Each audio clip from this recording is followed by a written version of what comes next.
as the rest of our participants trickle in, I'll just introduce myself. I'm Stephanie. I am the Assistant Director of Adult Education at the Morris Arboretum and Gardens. And I've really been enjoying this Les Lawn lecture series. This is the 6th out of 7 programs in the series. The 7th program after tonight is happening next Monday evening, and that is again from 6 to 7:30. And that program is happening at Morris Arboretum and Gardens, and it is an in-person program. And that's with Andrew Kirkpatrick with the Willistown Conservation Trust. So talking about Les Lawn and creating networks of connected home properties from the perspective of someone who works in a broader geographic region, thinking about how those properties can be connected to serve a larger ecological goal. Really excited to hear from Larry tonight. As we all know, Larry Weaner founded Larry Weaner Landscape Associates in 1982 and established New Directions in the American Landscape in 1990. I have the pleasure of working with Larry, putting together the Ecological Landscape Design Symposium that happens in January. This year it's happening on January 10th and 11th at Bryn Mawr College. I will post some information about that 2-day symposium in the chat, and we encourage you to check it out. Larry is nationally recognized for combining his expertise in horticulture, landscape design, and ecological restoration, and really looking forward to his perspective on the series this evening. So thanks so much, Larry, for joining us. And thanks to you all for coming out virtually on Tuesday and being part of our series. I'll pass it over to you, Larry. Thanks, Stephanie. And thank you for inviting me to do this. I've been our educational arm of our landscape design firm, New Directions American Landscape, has been working with Morris Arboretum for over 30 years on that symposium. So we're figuring we're going to get it right one of these years. We'll figure out how to do it. Now, it's been a real pleasure, and the folks that attend have been coming for many, many years, made good friends, and there's a lot of great speakers, but there's a lot of people in the audience that know a lot about this stuff. So it's a real, it's been a great experience and a learning experience for me being involved and put it on with those folks. And thank you all for being here. And so I'm going to jump right into the program because I got a lot of stuff to talk about. So let me bring up I have to share screen, right. Like I've never done this before. There we go. All right, hopefully you all see that. And let me get the first image up. And Stephanie will tell me if there's anything wrong, but I'm assuming you all see it. And I just got to hide this panel that is in my way in front of the pictures. And okay, we're ready to go. So in the Les Lawn series, we're going to be talking about living in a liberated landscape. And when I say liberated landscape, I'm talking about liberating two entities. One are the people who are planting and maintaining these landscapes, you folks, and trying to liberate them from some of the unneeded work that goes into typical garden design. So you can do other things.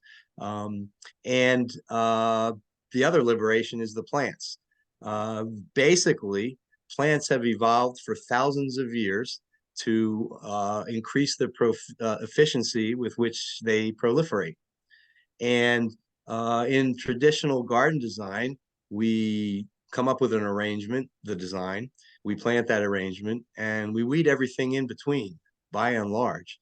And basically, plant proliferation is kind of shut out of the system. But that's the process that makes a landscape, to use the word that's all over the place these days, sustainable. The idea of a plant occupying a space forever with no change, and that blankets the whole landscape, even if every single plant is native to where you are. And there's nothing wrong with keeping control of a garden and doing it in a traditional manner with native plants. But there's a lot of benefits that can be accrued once we start looking at how plants proliferate, how they move around, and understanding ecological process and bringing that into garden design. So this is actually a picture of my house from the backyard through some trees that I didn't plant, but wouldn't be there had I not done some things. We'll talk about that in more detail shortly. And as far as lawn goes, you know, a lot of folks are making efforts, and I think it's a great thing, to decrease the amount of lawn they have. And part of it is reducing maintenance. Part of it is some of the negative ecological ramifications of mowing and fertilizing and watering and the things that you typically do for a lawn.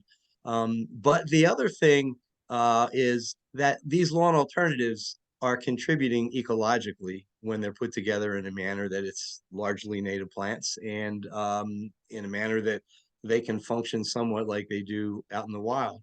And so basically, typically we garden in beds and everything else is lawn or paving or something else. And I'm not against lawn. You'll see kind of my modified lawn in a couple instances here. But the idea here is lawn should be there for what you need it for. If you have big parties with lots of people, you need more lawn. If you have kids that play football and baseball, you need more lawn. If you don't, you just need a couple spots to hang out, you need less lawn. So the first question to me when it comes to turf grass is to a client is, well, what do you want to use it for? And let's size it appropriately. And then everything else may be up for grabs. Not always. Some folks just want a lot of lawn and we're doing things in the fringes, and that's okay. Whatever level you're trying to integrate ecology into your garden, it's a positive thing. But what I'm going to talk about today is taking it to a level where it's where nature is dominant on a particular property. So let's look at my house first, which is in Philadelphia. And before you start thinking, oh, this guy deals on big estates and that's not what I have. We're going to talk first about my property, which falls somewhere between a quarter and a third of an acre on the inner ring suburb of Philadelphia, actually walking distance from Morris Arboretum, just outside of Chestnut Hill. So we are not talking about a vast expanse here. Yet, as you will see, I'm doing this stuff in a pretty intense fashion. So let's jump into it. Oh, and you got to click on the side before it'll advance. I don't know why, but there you have it. Before I jump into my property where I live now, I would like to jump into the place that I grew up. And basically, this is where I grew up in Northeast Philadelphia. That's about 3/4 of the front yard. The backyard's maybe half as big. So we are absolutely talking about even a smaller place than where I live now. And this is a garden that I planted before I went to school for horticulture. I got a job with a landscape contractor the summer that I graduated from high school. And this was the garden I got interested. To be honest with you, I grew up in this little, close neighborhood in Philadelphia. I don't even think I knew there was such a thing as landscape design. I really don't think I even knew it existed until I got a job with a landscape contractor who was also a designer and a very creative and interesting individual. And he got me interested in this stuff. So I go home and I plant a garden, my parents' front yard. And I wanted you to take a look at, and it's not native. There's quite a few native plants in there, but it's not an exclusively native garden, nor am I a purist about nativity in the garden. However, if you look in the back right near the house, you'll see some columbine. So, which I planted, obviously. Let's go to the other side of the garden and look at it. Where that columbine was, you can see next to that evergreen, which is a fern spray hinoki cypress, a patch of epimedium, that perennial, right at the base of that plant. That's where the columbine was. The columbine died there.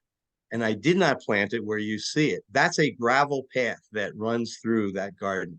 Nothing but gravel. It disappeared from where the hosta currently is in this picture at any rate, and it grew spontaneously in the gravel path. So the first question is, what did I learn from this? And the answer is absolutely nothing. I learned nothing. It was interesting. I kind of said, oh, what the heck? But I did not question why that happened. What's going on here? If you're an ecologist and you walk onto a spot that your intent is to analyze that spot, well, obviously you're going to inventory the plants. But if you would have been there 15, 20 years earlier, yeah, some of the same plants would have been there, but there might have been some that are no longer there. And now there's some that changed. If you come back 15 years later, the composition changes again. Nature is never static in terms of a vegetative composition. Sometimes it's changing quickly, sometimes it's slowly. But I didn't ask about that. So, okay, let's move on. And another thing I want to mention about this, for those of you who did not grow up in the country and your grandmother introduced you to gardening and you ran around as a kid in the woods and the fields, and your parents encouraged this stuff. That wasn't me. I grew up in this little patch in Philadelphia. When I planted this landscape or anything, the only thing my father would ever say is, that thing isn't going to get too big, is it? So, I was not encouraged here, but I found it interesting. He was a great man. I'm not here to criticize my dad, but gardening and nature was not necessarily his thing. So then I went into business after going to school. And this is probably my first year in business in the Berkshires, Western Massachusetts. Was there for 5 years, moved back home to Philly, where my wife and I have been ever since. But let's look at Columbine again. So I'm starting to learn a little bit more here. And what I'm learning about Columbine is that it can grow with almost no soil. It has an incredible drought tolerance, and you can see it growing out of the crack of a rock and a bridge abutment. So now I understand a little more about this plant. I understand, oh yeah, it grew in the gravel because it likes to grow in really dry places and it can tolerate it. So, I've seen it in the gravel of my parents. I've seen it here. So now, okay, I kind of know where this plant maybe wants to be. All right, moving along here a little bit. Here's a project a number of years later. I planted Columbine out in the rough and tumble beyond that dogwood. It's not there anymore. And where it is right now is, guess what? A gravel path around those stepping stones, either side of those stepping stones, that is intended to be able to access behind the plantings and access the house for maintenance. And all it was gravel and there were no plants. And Columbine did the same thing, got competed out where the aggressive plants were and colonized in the gravel. Now I've had more experience. I'm starting to learn a bit more about ecology. I'm questioning things more. And now what I understand about Columbine is, if you look at a plant that can grow in gravel or a crack of a rock, what you might conclude is, wow, that's a competitive plant. It can tolerate those miserable conditions. It's actually the opposite.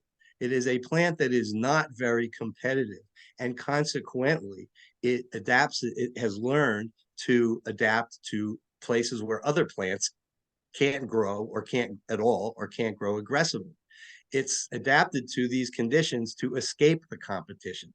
It's not competitive. So, okay. So now I kind of understand how it operates. Not only it'll grow in gravel, but it won't grow in competition. It's not that it has to have that dry condition. It's just that if it's not particularly dry, the other plants are going to outcompete it and it's going to drop out. However, in that gravel, if other plants can't get going in there enough to compete it out, it may be a longer term player. All right, so you see what's happening? I'm starting to understand the dynamics of how this plant operates in nature. And guess what? That's that same gravel path. And those Euchera villosa, I did not plant them either. That was all gravel, and they were planted out in the larger landscape to the right. Except that plant remained a player. It didn't get competed out in that larger landscape, but it also grew in the same kind of condition.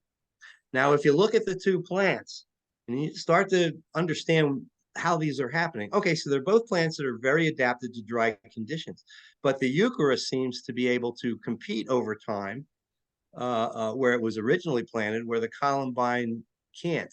You know how you can tell predictively why that is or understand it? Pull it up and look at the roots. If you look at the roots of Columbine, it's a little tiny root system that's a fraction of the size of the foliage. That's not competitive. It doesn't have enough roots. Other things are intermingling. So that small root system compared to the area which its foliage covers is not indicating a competitive plant long term. Dig up Euchera villosa, and it's got these thick, fleshy roots, which can store a lot of food and cover a lot more ground and is much more competitive. So when you're trying to figure out which plants are competitive over time and which are not, first thing to do is look at the roots. And if the roots are either occupy more space or an equal space as the leaves, you probably have a plant that is competitive. And if the root system is undersized, it's probably a short-lived plant that needs to put its energy. Forget roots. I'm not competitive. I'm going to go with seed. Spread those seed around, and those seeds are going to find the places it can grow in columbine. Not going to grow and germinate in all that density on the right. It's going to grow and germinate in the gravel where it isn't. So what's going on here? You're starting to analyze. So now we actually are going to go to my property, and that's outlining my house. You can see I'm in a quite dense neighborhood, and you can see the front yard isn't much bigger than it was in Philly a little bit. Backyard's a little bigger, but it's between a quarter and a third of an acre, my property, closer to a quarter than a third. So let's look at what's going on here in my property. So this is a picture that's just kind of showing you narrow spaces between the houses. There's my backyard.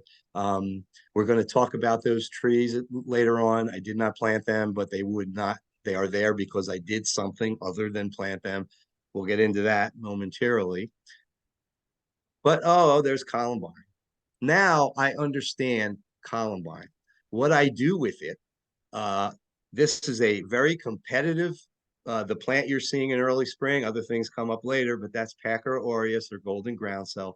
It's an aggressive root spreading perennial, blooms in the spring, as you can see, and it's highly competitive. And the other things that I've planted with it are also highly competitive.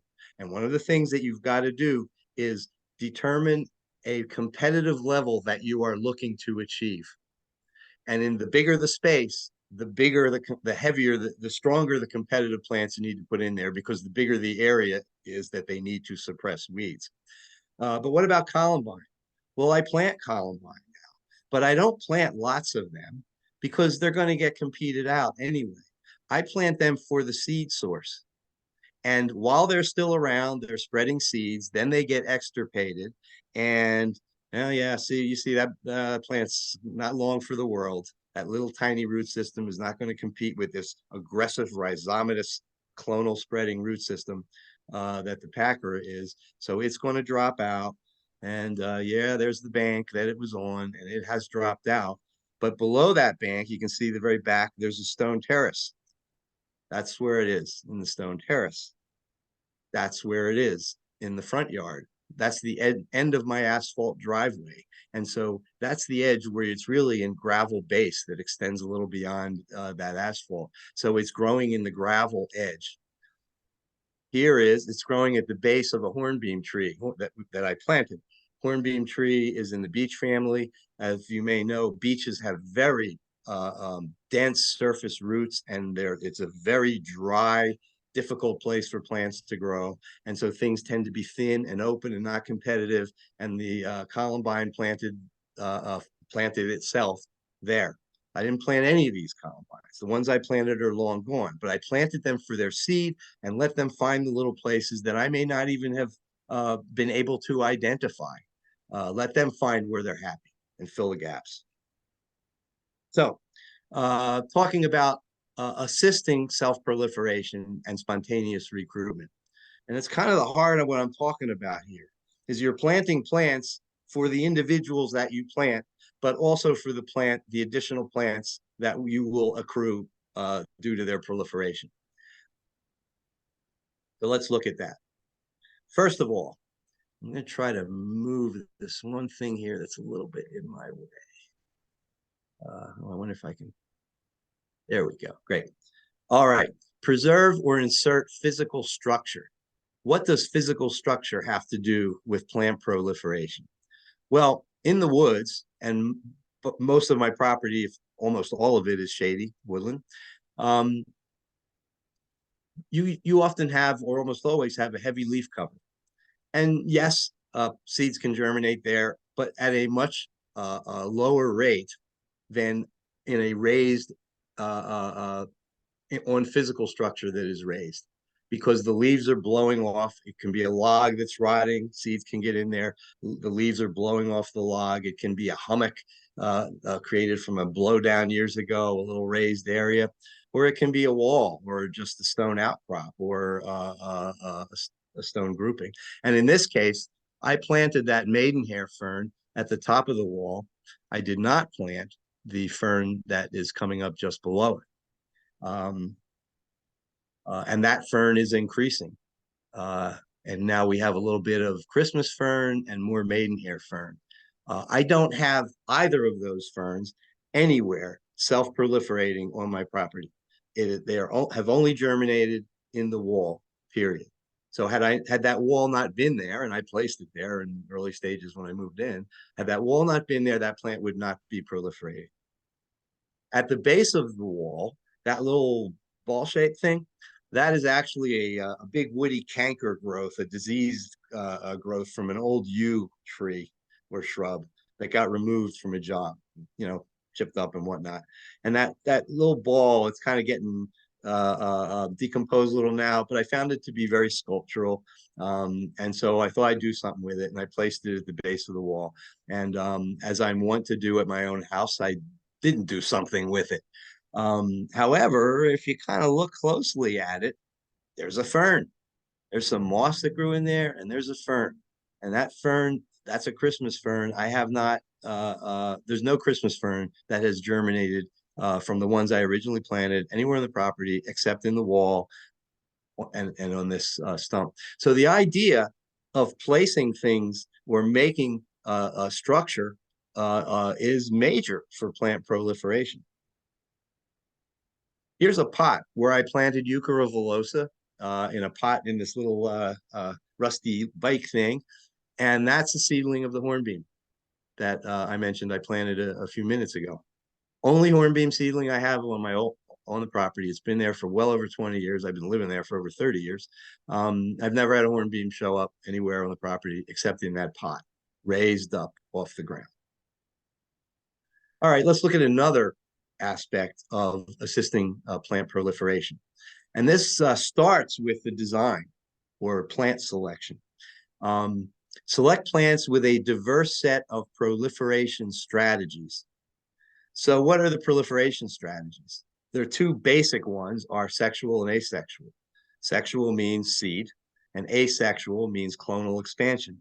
And in this case, you see both of them. Geranium maculatum germinates, mainly proliferates from seed. It doesn't spread.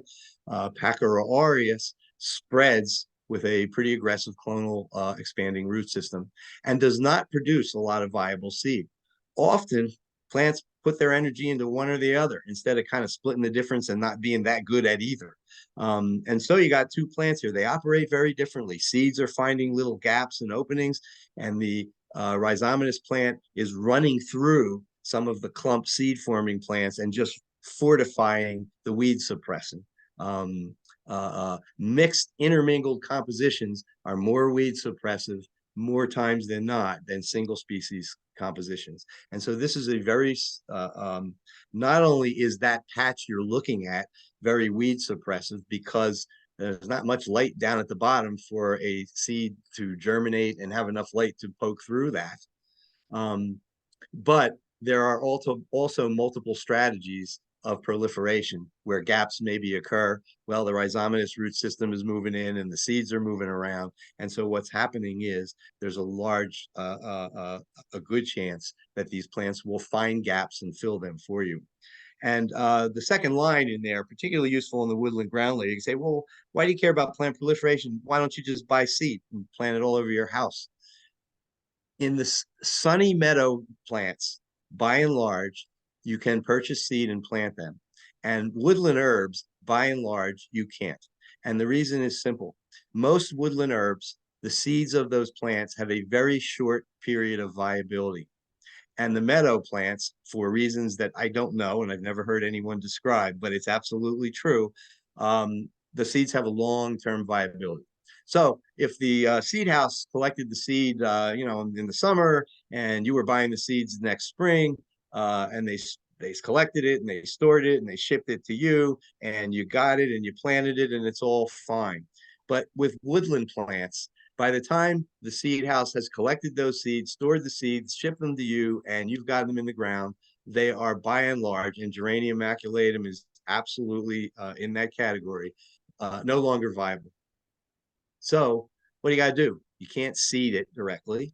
There's a few exceptions, but by and large, that's the way it goes. So the way to seed a landscape is to plant, well, you could just plant live plants over the whole thing. But in most cases, at the scale, even a small property like mine, you're getting rid of all the lawn or most of the lawn. That's maybe a small meadow or woodland, but it's a big garden, and you may not be able to afford to buy enough plants to fill it up. So you're still going to have to work with seed, but not buy seed. Plant plants for their seeds, not just for the individual plant. And so plants with a diversity of asexual and sexual propagation. And let's look at some variations, particularly on asexual propagation and how that works. So here you have rhizomatous growth, asexual. Rhizomatous is root expansion, clonal root expansion. The roots keep going, send up shoots, keep going, intermingle with the seed plants, and form a real dense, lush, weed suppressive cover. So that's one strategy, asexual. Here's another asexual strategy, and that is stoloniferous plants and Tiarella cordifolia, or excuse me, Tiarella cordifolia is what that is, foam flower. Now, a stoloniferous plant is asexual clonal expansion, but not below ground roots, it's above ground stems.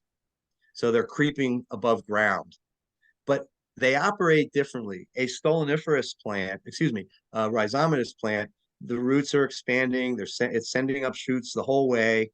The shoots are intermingling with other plants that are there and fortifying them. The stoloniferous plants do something different. They send out stems, but they don't form leaves or drop down roots if they are underneath existing foliage. They keep going till they find an opening or a gap, and then they put down a little patch of roots and they put up a clump of foliage, and then they send out another stem looking for a gap. What is that plant doing for you? Where are the weeds? I will guarantee you, and I've done this, I've given a weeding crew was working on a project, and I told half of them I told them to drop a popsicle stick or a flag wherever they pulled a weed, literally every weed. And then I went back and looked where the weeds were. And like 95% of them were in the gaps. And almost none of them were growing through existing dense foliage. So what a stoloniferous plant is doing for you, it is finding the gaps and plugging them up. And so, if you can kind of get the picture here, you're putting plants in a position to self-proliferate, not just for the sake of more plants, but for the sake of dominating and reducing seed germination. Now, this is not no maintenance.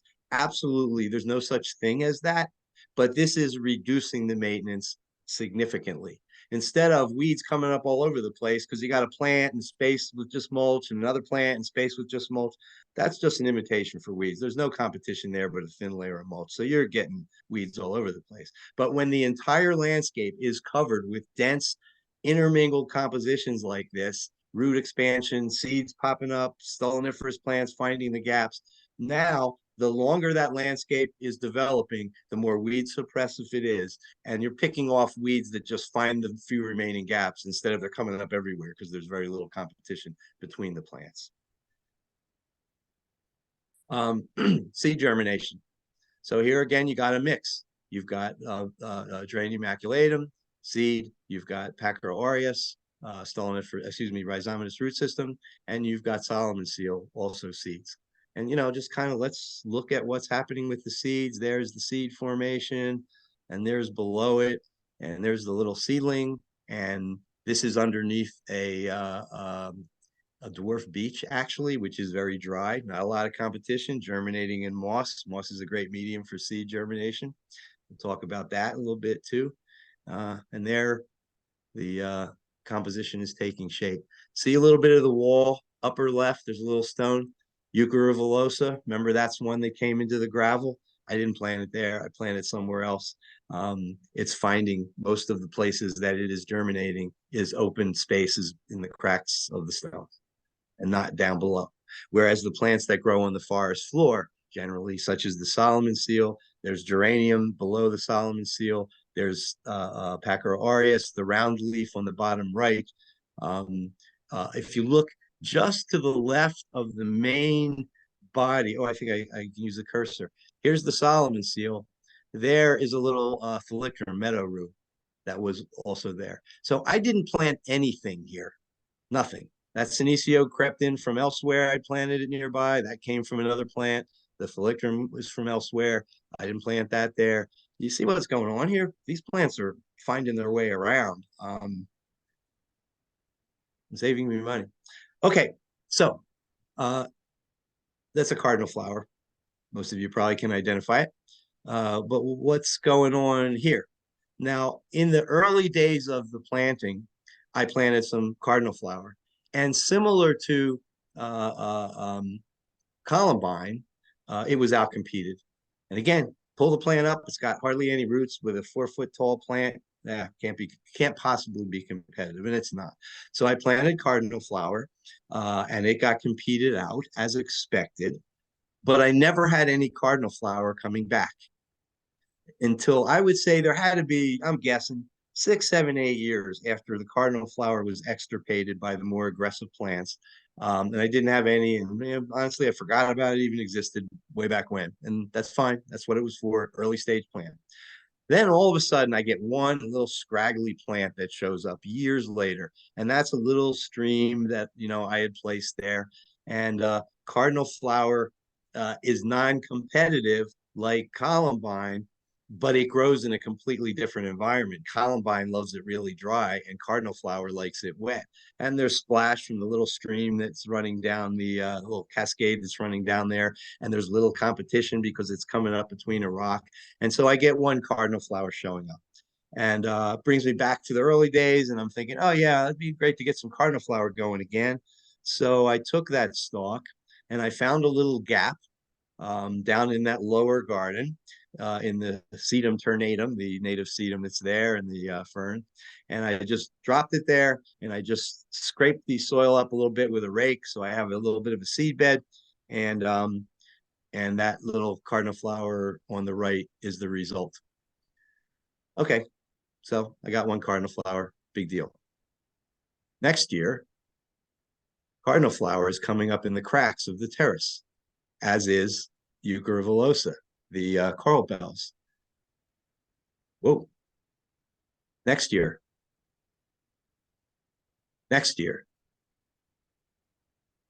Now, I've lost the use of my terrace at this point. So that year, I'm going to remove cardinal flower. And that's a design by removal. There's a path taking me up to the steps. You can kind of see a bench off to the right. There's a path going to there. I left a little patch in the middle. I designed that, not by planting anything. I didn't plant any of it. I designed it by removal. Now let's ask a question. That cardinal flower was on that bank originally.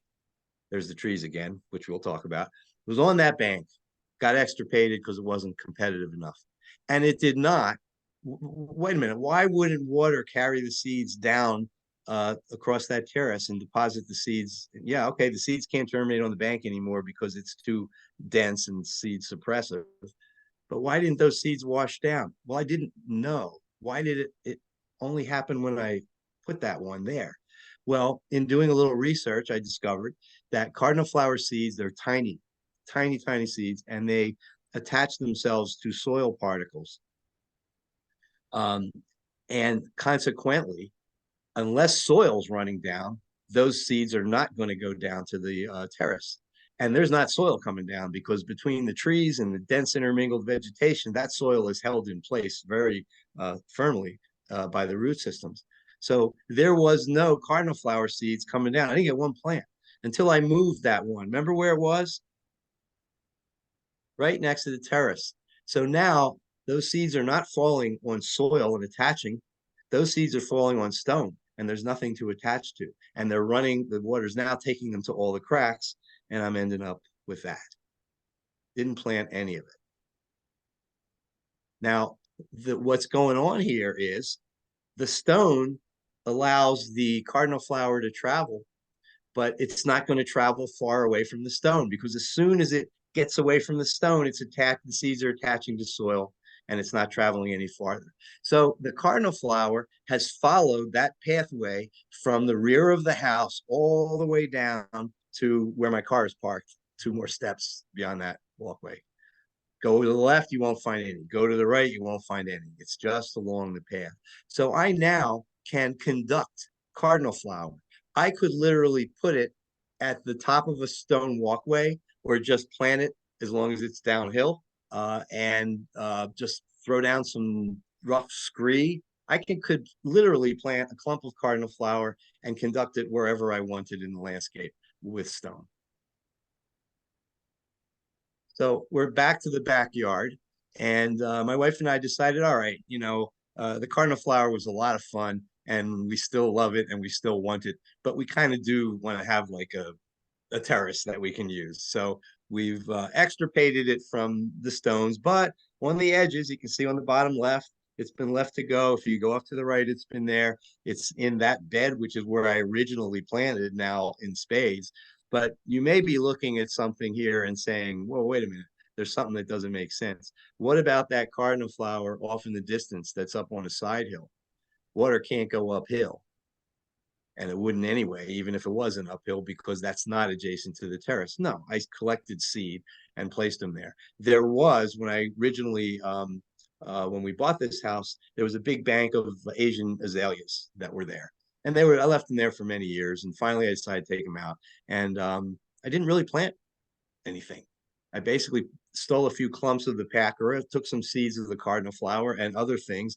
And now that bank, I didn't buy a plant, but it's doing pretty well. And so we're now talking about assisting the proliferation of seed by placing them, by having multiple strategies included in the plant composition, by putting them in a place where they can the location will assist them to proliferate, and then moving seeds around where they're not going to be able to do it on their own. And here's something that we typically include in our management plans for properties that we design. And we always have management plans, because that's part of, these things don't end with the design. There are evolving landscapes that basically are going to have actions taking place. And I think of those actions as brains over brawn. What you're doing is putting together a composition that is weed suppressive and as self-sufficient as possible, because you've thought through these things first. And so it's, again, it's brains over brawn. And the idea of it is there's less brawn in going out there and ripping weeds. So this tells you when seeds are ripe, when particular species, and it's not each individual plant. There's groups that are, a group that is ripe at a certain time, another group that is ripe at a certain time, and then you can take those seeds at that time and move them around. All right. Self-proliferation. Well, obviously, there are many shrubs that proliferate from seeds, and they are berry-producing shrubs. So here's something that's kind of unfair. That's Aronia melanocarpa, or chokeberry, and birds love that plant. And what's not fair about it is a bird, I want that plant to propagate on my property, and a bird eats those berries and goes to somebody else's property and defecates them over there, and they've got my seeds. So how do I counteract that? I counteract that by having as much habitat for the birds as possible. If the only thing is a bunch of lawn and a couple of plants on the foundation and that shrub with berries, birds are going to come, they're going to eat the berries, and they're going to go somewhere else. If I have all kinds of things for birds, they're going to be hanging around a long time, and they're going to be moving seeds around. So if I want birds there for a long time, a lot of people talk about succession of bloom, where you basically just having flowers to look at through the whole season for aesthetic reasons. Well, it's also important for pollinator reasons. If all of your plants are blooming in a few weeks, the pollinators have a fun time in a few weeks, but other than that, they have nothing. We're also succession of berry production. And so this is winterberry holly. The aronia produces berries in the summer and maybe a little into the fall, but mostly they're probably eaten off before you even get to fall. Winterberry holly, as in all hollies, birds can eat them and get nutrition from them, but they're hard and they don't like them. So what that means is they don't eat them until they're desperate, often later in the winter. So what this becomes is a late winter food source because they can eat them, but they don't like them. They're not preferred. So part of the succession is not just flowers, but a succession of berrying plants as late as possible. Not only that form berries late, but form berries that are that have different levels of palatability. The lower the palatability within something that they can eat, obviously, the longer those are going to remain on the plant and be available to them later in the season. Well, another key element is water, and that's that little cascade with this tiny little pond at the base of it. And the activity around that thing is unbelievable. Let's look out at that landscape. You'll see to the right of the pond, there is a dwarf European beech. It's actually called a contorted European beech, not a native beech, but just a beautiful structural plant. That picture just kind of shows it as leaves, but it's a bonsai. I've pruned it for many years. It would be much bigger than that if I had not. And I've pruned it basically in a bonsai form. I don't think I included any of those pictures, but it's very important cover for birds. And there's a Baltimore Oriole on it. And there's the trees behind it that I keep referring to. We will talk about them. And there is a cedar waxwing you can see way off to the right on a branch about mid-height to the right. And this idea of multi-level structure is huge. I've got that beech, that dwarf beech at one level, and then they're moving up the branches of the trees, and there's vegetation on the ground layer. Birds do not want to go drink water and then have to travel all the way across the property to a tree or travel all the way up to the top of a tree. And we see these birds every day, my wife and I, because they're constantly back there and they hop around at different levels. Different birds have different habits, obviously, but they're on the water, they're jumping up on that beach, then they're jumping up on the lower branches, then they fly away, then they come back. That multi-level structure is really important for bird habitat. And again, bird habitat is something we want for various reasons. But in this instance, I'm talking about keeping them here so that their seed deposition remains on the property. Now, my wife observed, I wasn't home when this happened. My wife observed this hawk in the hornbeam tree. Actually, it's not, it's a pagoda dogwood that's next to the hornbeam tree. So she sees the hawk and she looks down at the stream. These pictures aren't this actual occurrence. She didn't photograph it, so I'm kind of recreating it, but it did occur. She looks at the stream. There's a ton of birds. I don't know what birds were there, but there was birds, and there's an indigo bunting one day, and there's a scarlet tanager.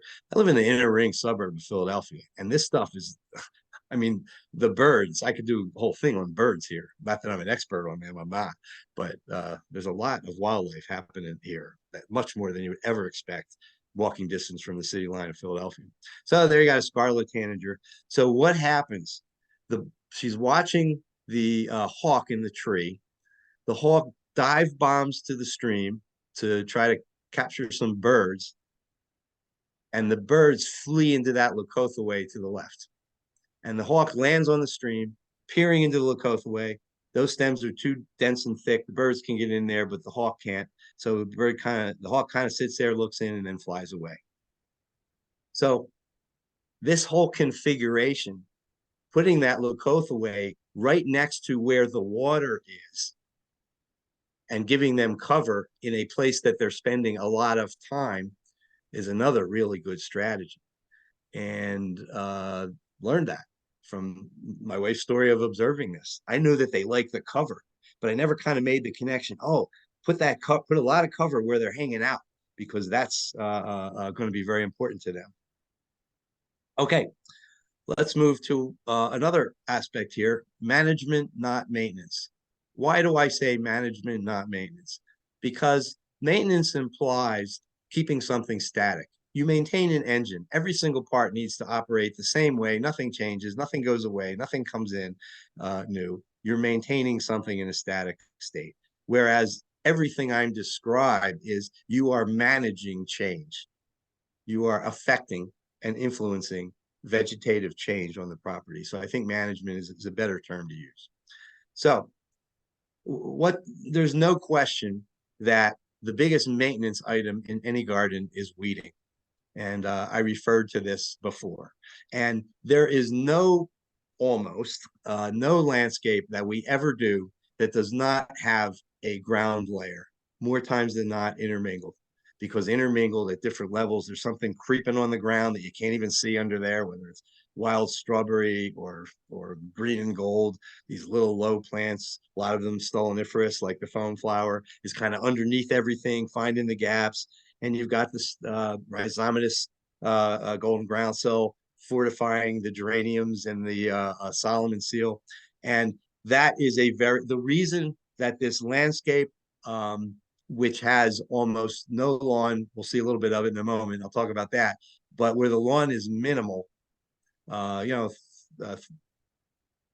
to 3/4 of an acre, pretty small for a natural area or a property even, but it's pretty darn big for a garden. So we still need these plants to be suppressive. And so sometimes we plant and there's mulch in the very beginning because the plants have not filled in yet. But our goal is always that mulch drops out and the plants are doing the work, which is the case here. And the ecological term for that would be relative ecological stability, which equals low maintenance. An ecologist who is talking about relative ecological stability, that means that vegetative change is always happening. That's why the word relative. It's not full out no change, but the change is very slow. What's changed? New plants entering the system.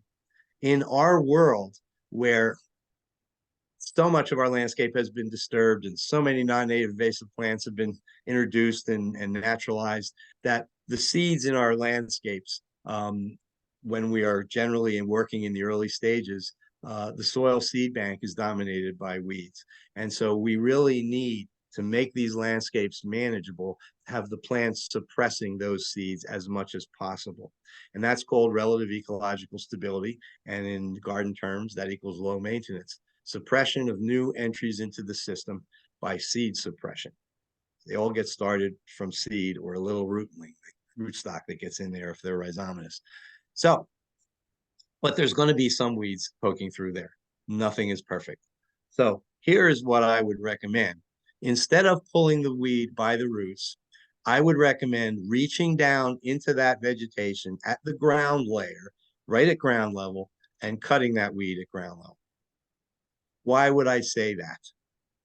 Well, first of all, the plants around it, it's not like it's in a mulch bed, and the minute I cut it and the minute it resprouts, it's getting light and it can come back many times. If I reach in there and cut that plant, the minute it resprouts, it's in pitch black underneath there. And all the plants around it have not been asked to have to draw stored root food from the roots to regenerate. They're just doing their thing. So you are placing the weed at a disadvantage by cutting it. Now, some weeds may drop out pretty quickly. Some may take 2 or 3 times sessions, so to speak, to come in and cut them before they expire, or they may hang around but not ever become dominant. The point is, well, why don't I just pull it by the roots? Because pulling it by the roots creates a disturbance, and soil disturbance generates seed germination. And if the soil is full of weed seeds, I've basically pulled one weed and traded it for 12 weeds that have germinated because I pulled that weed.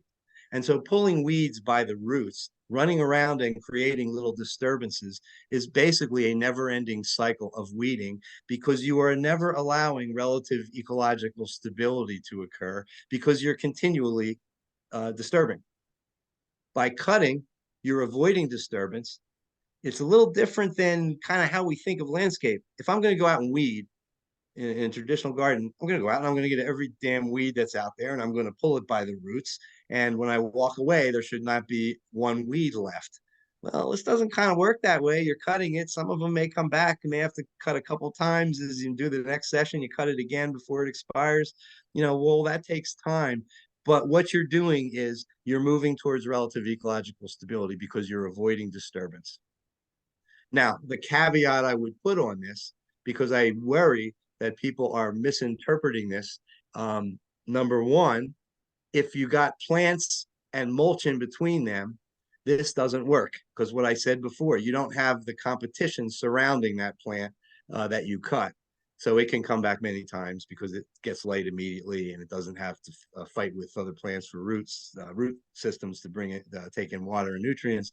So it may come back many, many more times than cutting it in there. So this is once you have a dense composition established, then it can work. The other caveat is the real hyper aggressive invasive plants that we deal with you need to take heavier action. Either apply herbicide to the leaves or just pull it by the roots and live with the results because you're not going to get rid of the plants by cutting. Mugwort, Japanese knotweed, bittersweet. Those plants need more intensive action than cutting. But honestly, the majority of weeds that come in can be dealt with in this manner. So next question is, okay, if a mugwort comes in, oh, that's a weed, not hard to figure out. Japanese knotweed, kind of thistle, yeah, they're weeds. Well, but what about the native plants that are coming in? Are they all desirable? Well, there's a sensitive fern in the middle. I didn't plant it. It came in on its own, and it's a native fern, and it's a nice plant. But it is a aggressive rhizomatous root expander. So is it a weed or is it not? Well, let's back off a little bit. In that little peninsula down at the terrace level on the left, see a little foam flower. If you actually look on the very bottom left, you see this tiny little red flower opening. That's a little trillium. That area is a zone for little diminutive plants that are not particularly competitive. And they are not going to be as weed suppressive, but they're in a small area, so I can do more weed control there. Up on the top, I need the bully. What the a lot of garden folks call garden thugs. Well, at this scale, I need garden thugs. So going back to the question of is this sensitive fern a weed or not? It's a weed down there at the bottom because it will outcompete everything I planted, but it's not a weed up there because it's perfectly in balance with those plants. And here's my lawn. If you go continue under that little archy branch and continue out to the open, there's a lawn. It's all moss or largely moss. And that's the only lawn on my property. There's none in the front. The terrace is obviously not a lawn. It's the only lawn on the property. And why is it moss? Because it was turf when I came there, but it was a thin kind of turf and there was a lot of moss growing in it. I said, okay, moss is growing there on its own. It wants to be there. And so what I did was sprayed it. I learned from Dick Leidy at Mount Cuba Center for the Study of Piedmont Flora that glyphosate often does not affect moss. And I experimented with it a little bit and found that if I ratchet it down to 50% strength, it didn't kill the moss, but it killed the grass. And so I did that once. That really made the moss come heavier. And then I also added sulfur, which is, considered an organic material that acidifies the soil, which moss likes. You lime turf, so it doesn't like it. So that further encouraged the moss. And then it gets, it's not going to be 100% moss unless I kept spraying it with glyphosate, but I didn't want to keep doing that. Did it once to kind of set the thing off in a different direction. And now it just gets weed whipped, or up until recently. It just gets weed whipped right over the moss a couple times a year, not like a lawn, maybe 3 times a year. It probably just gets weed whipped. Now, that was the lawn that my 2 daughters and wife played ball on and threw the ball around and everything else, but they're grown up and out of the house, so I don't need that anymore. And I started noticing that Pennsylvania sedge was coming in on its own. So now instead of weed whipping it at that stage, instead of weed whipping it right over the moss, we're letting the sedge come up and weed whipping it at around 18 inches where the sedge is. And then I decided, in response, actually, deer pressure has become heavier here. It didn't used to be when I first moved in. Deer are coming in now. I don't know why they're not doing heavy damage. It sounds like, oh yeah, right. I, they love native plants. There's lots of plants here that they would eat. But they came in and the hoof marks were creating disturbances. And I thought, oh, that's going to encourage seed germination.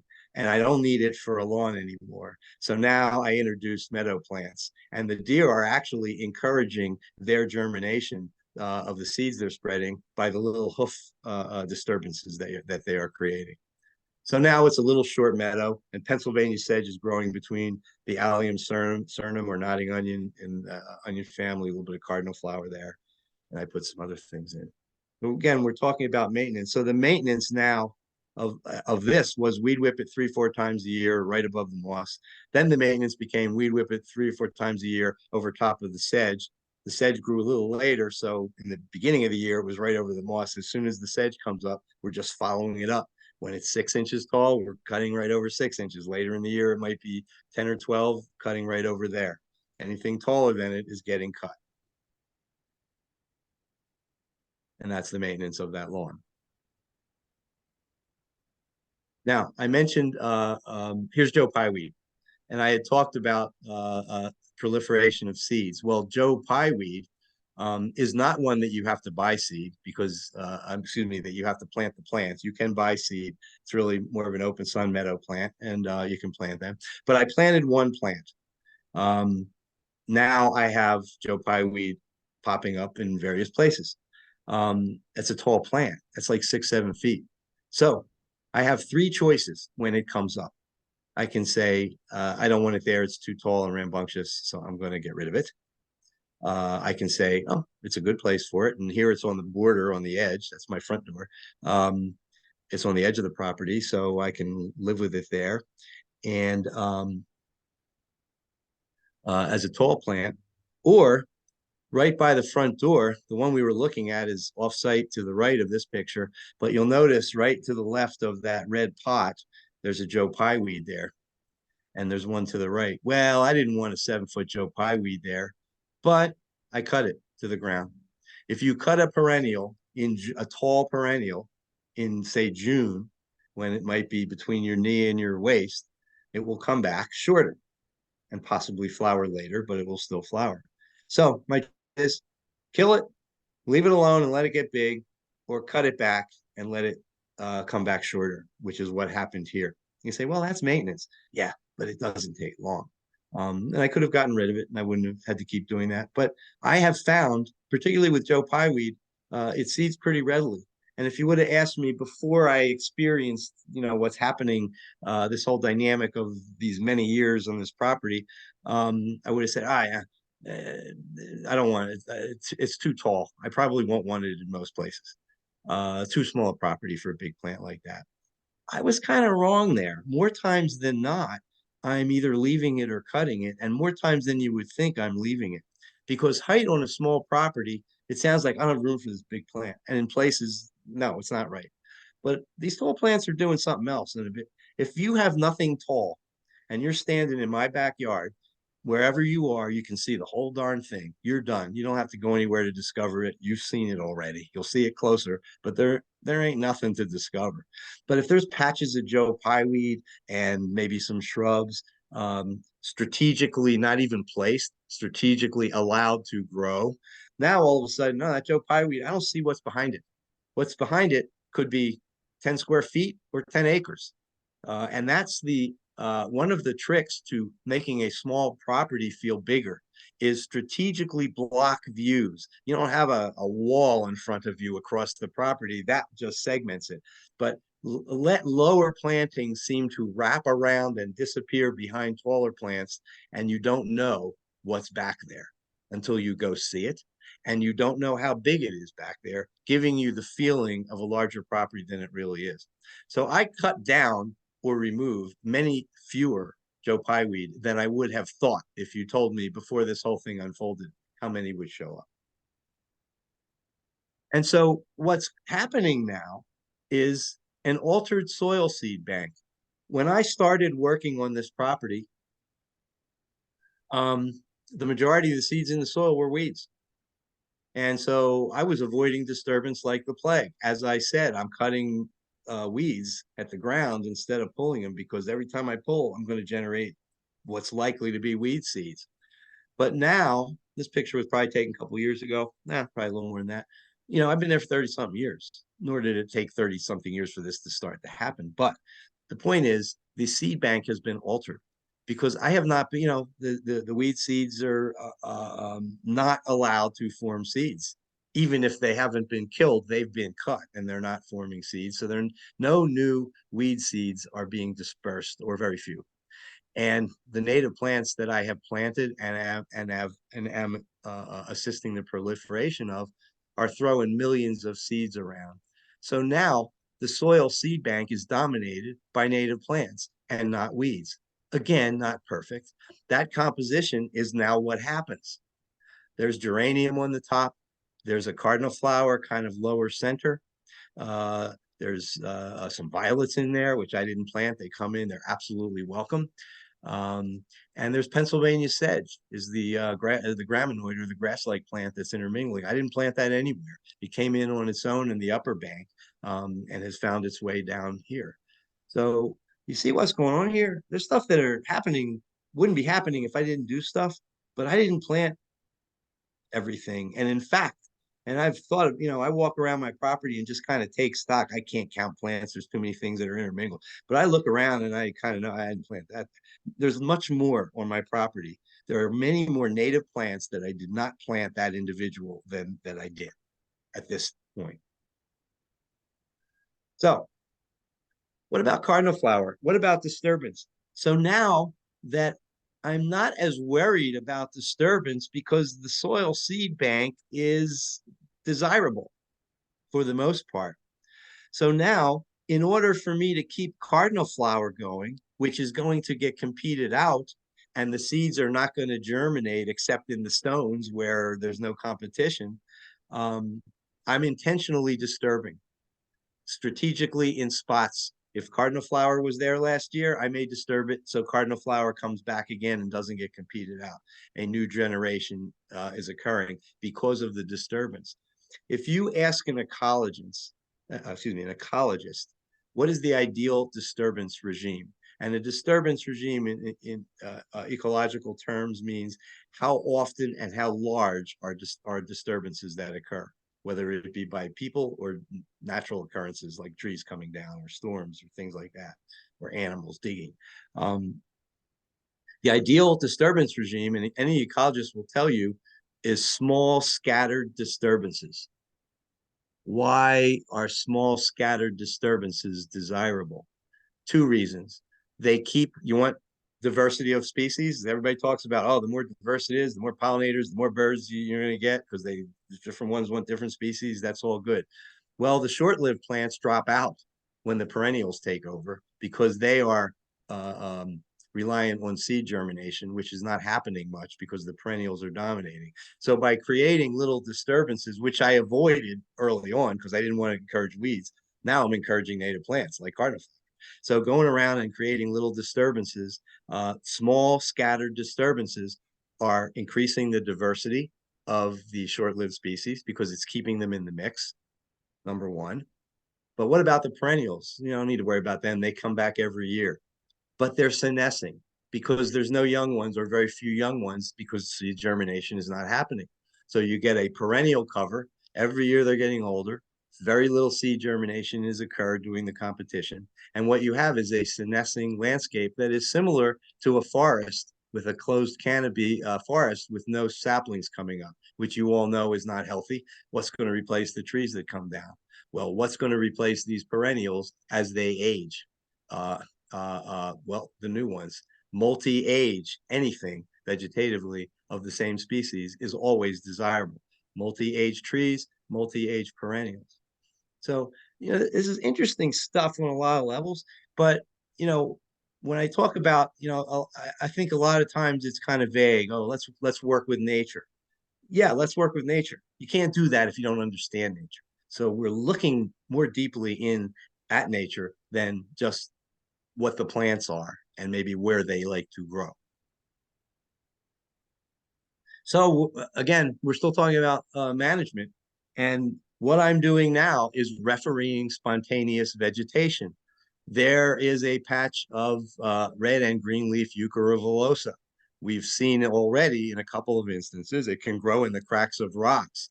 But unlike the cardinal flower, it has a fleshy root, and so it stays. Now, the table's off to the left. Euchre is a weed there. I don't want that at my feet when I'm sitting at the table or through it.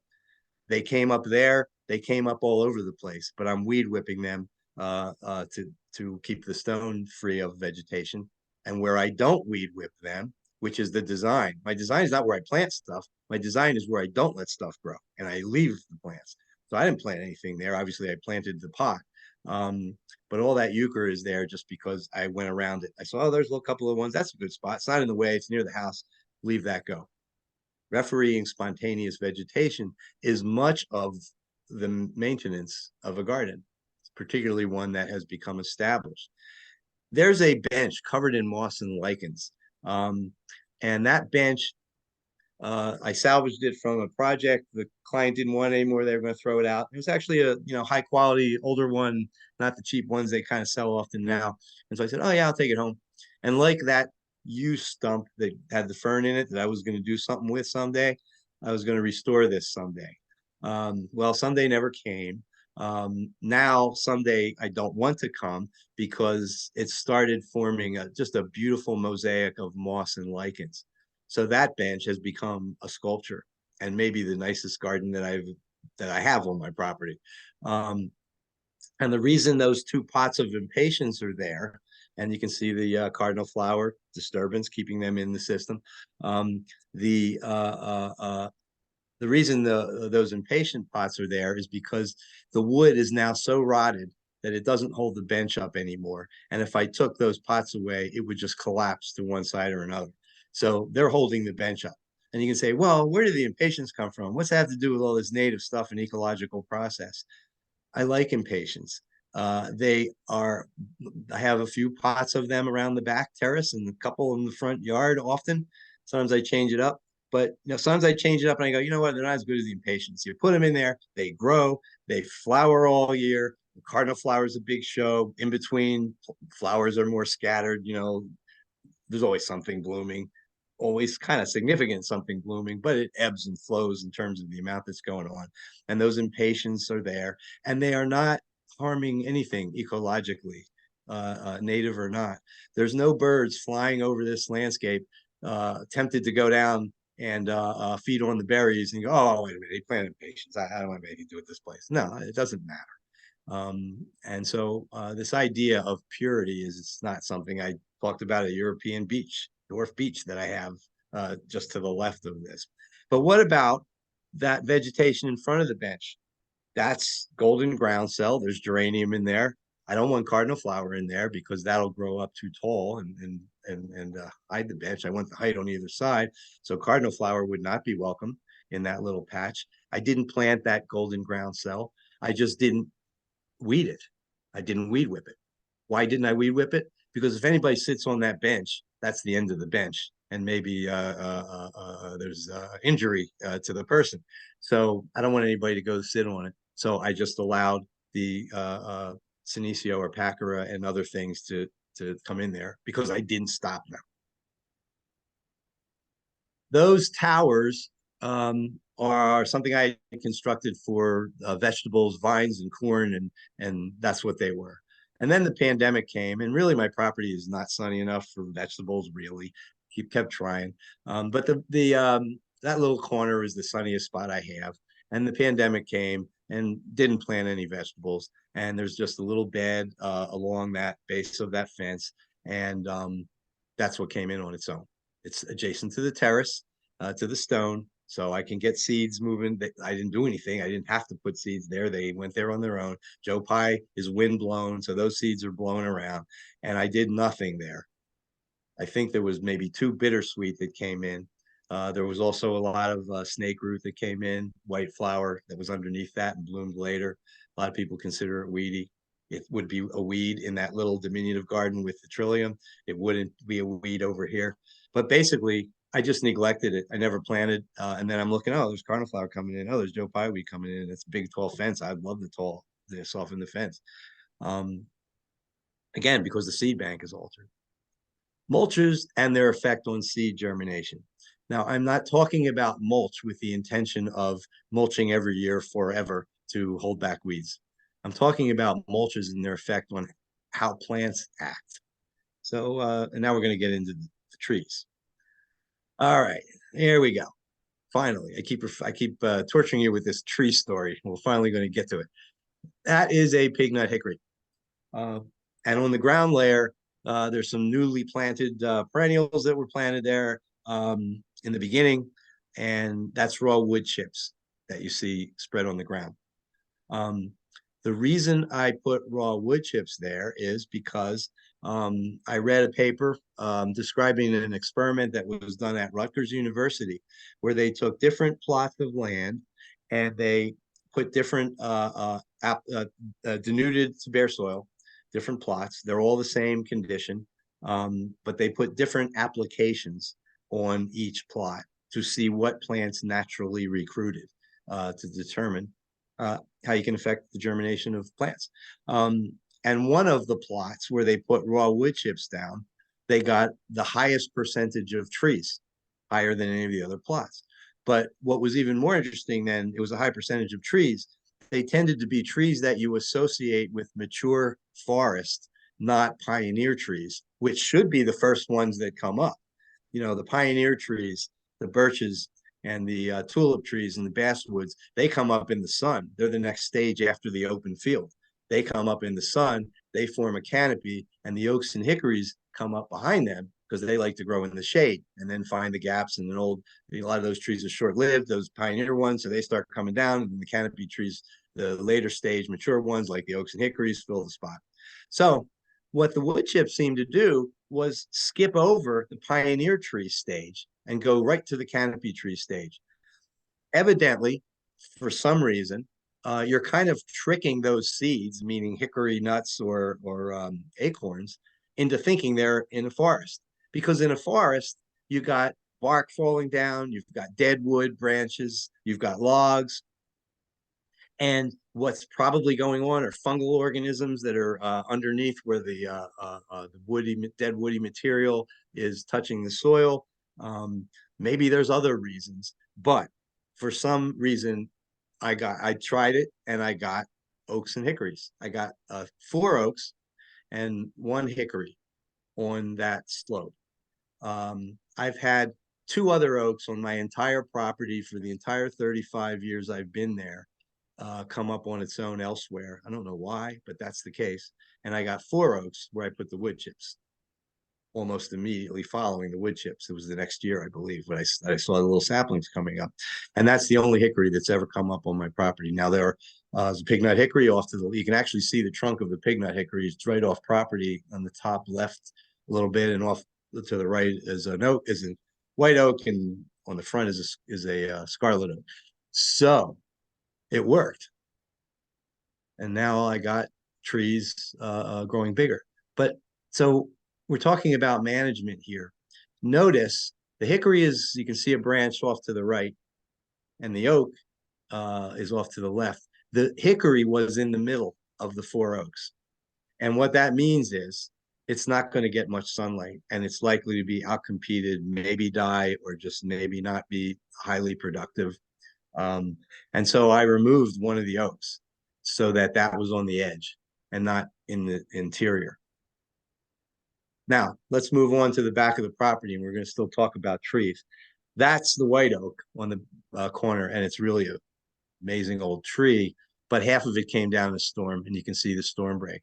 And when the tree came down, this was pachysandra. It's not there anymore. I've removed it, but in the earlier years, it was what I inherited. And I didn't take a picture when the tree came down and actually did this, but it kind of ripped up the pachysandra, created a disturbance, took away the competition that was suppressing seeds, created a soil bed for seed germination, and all of a sudden I got a bunch of stuff germinating. By and large, there were 2 plants. There was bittersweet and there was sassafras. So my job is to referee and go in and remove the bittersweet and let the sassafras own the joint.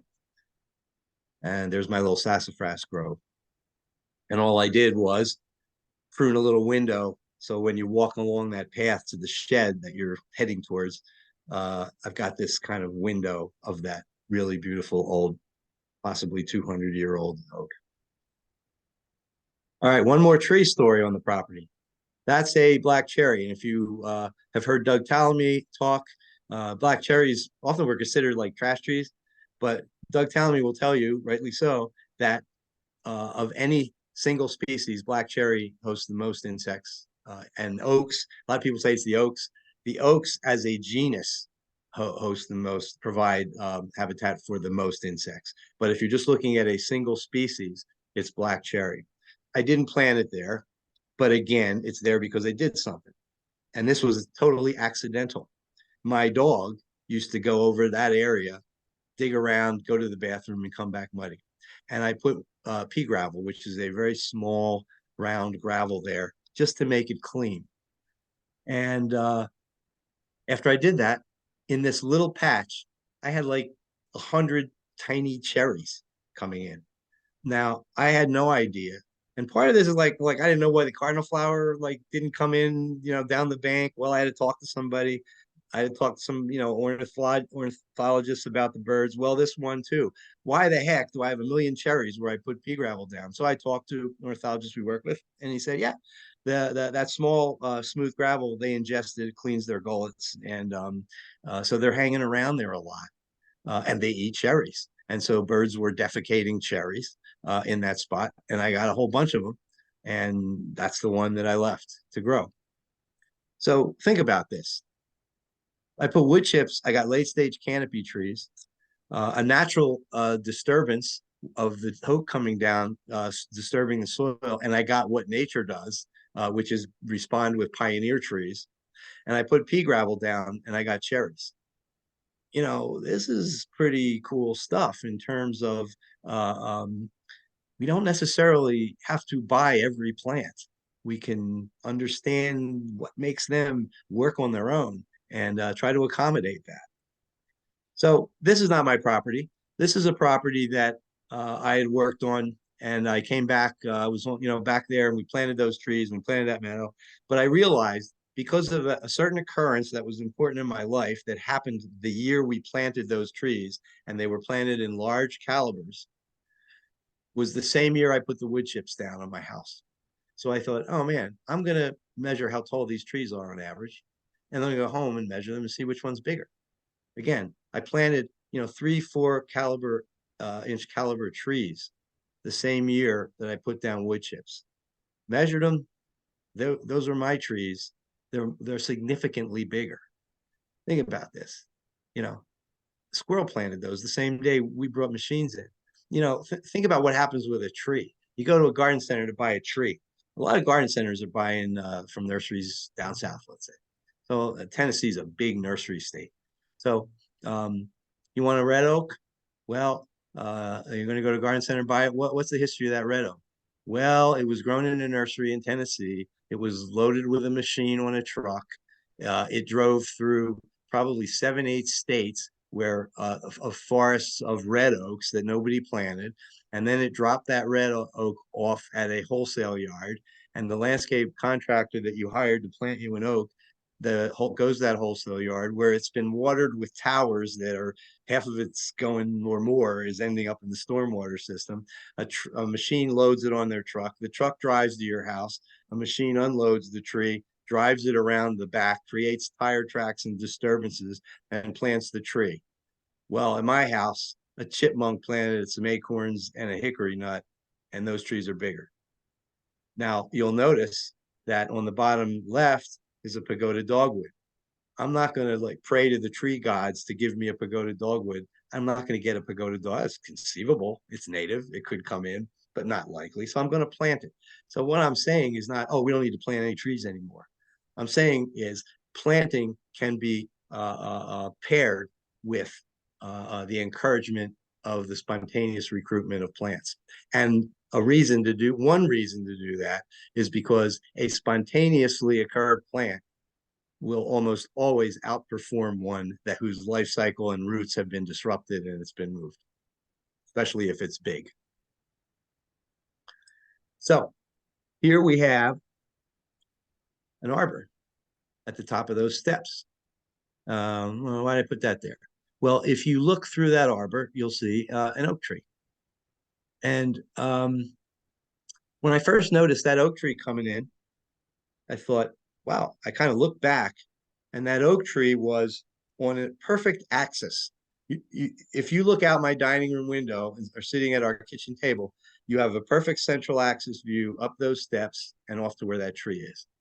And I'm thinking, man, what are the chances of a naturally occurring oak tree coming up exactly on the central axis of the view from my dining room table?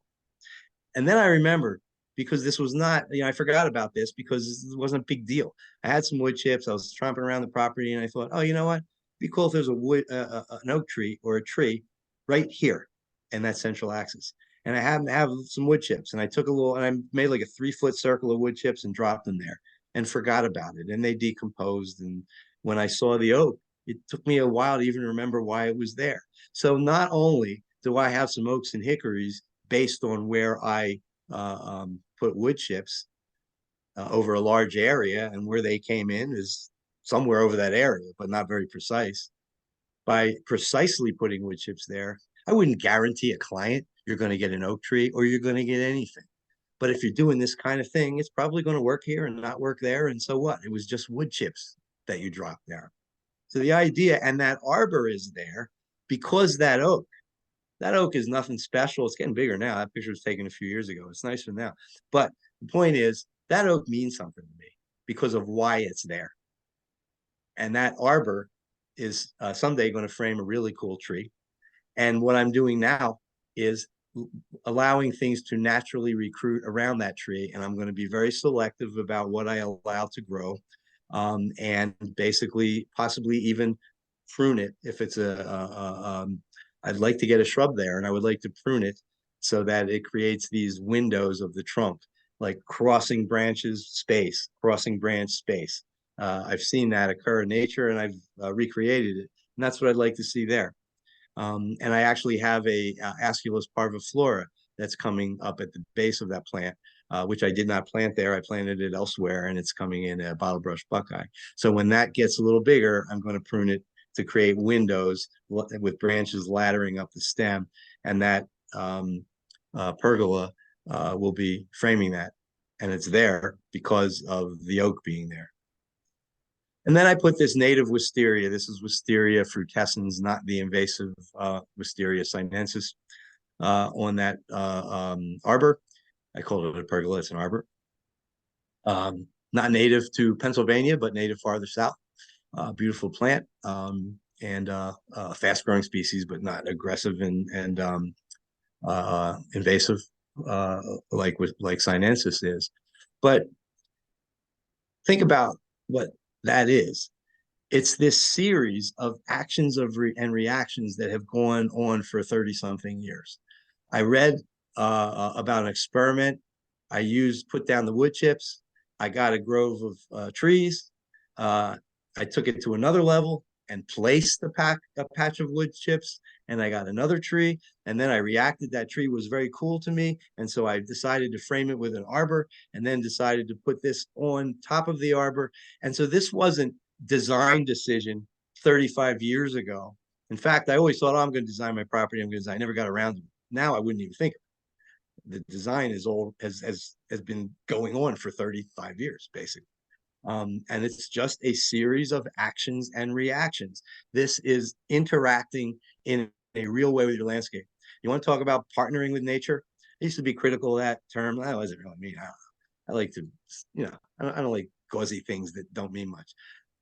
In this instance, and in many other instances, this is partnering with nature. This isn't all me, and it isn't all nature. So, and it originated with this. You can see the little wood chips kind of underneath there, and there's a columbine, and you're always learning and always asking questions. What's going on here? I used this picture for years just to show the first little hickory showing up from the wood chips because it was a nice picture. And the reason I used it was because the columbine was there and it added a little panache to the picture.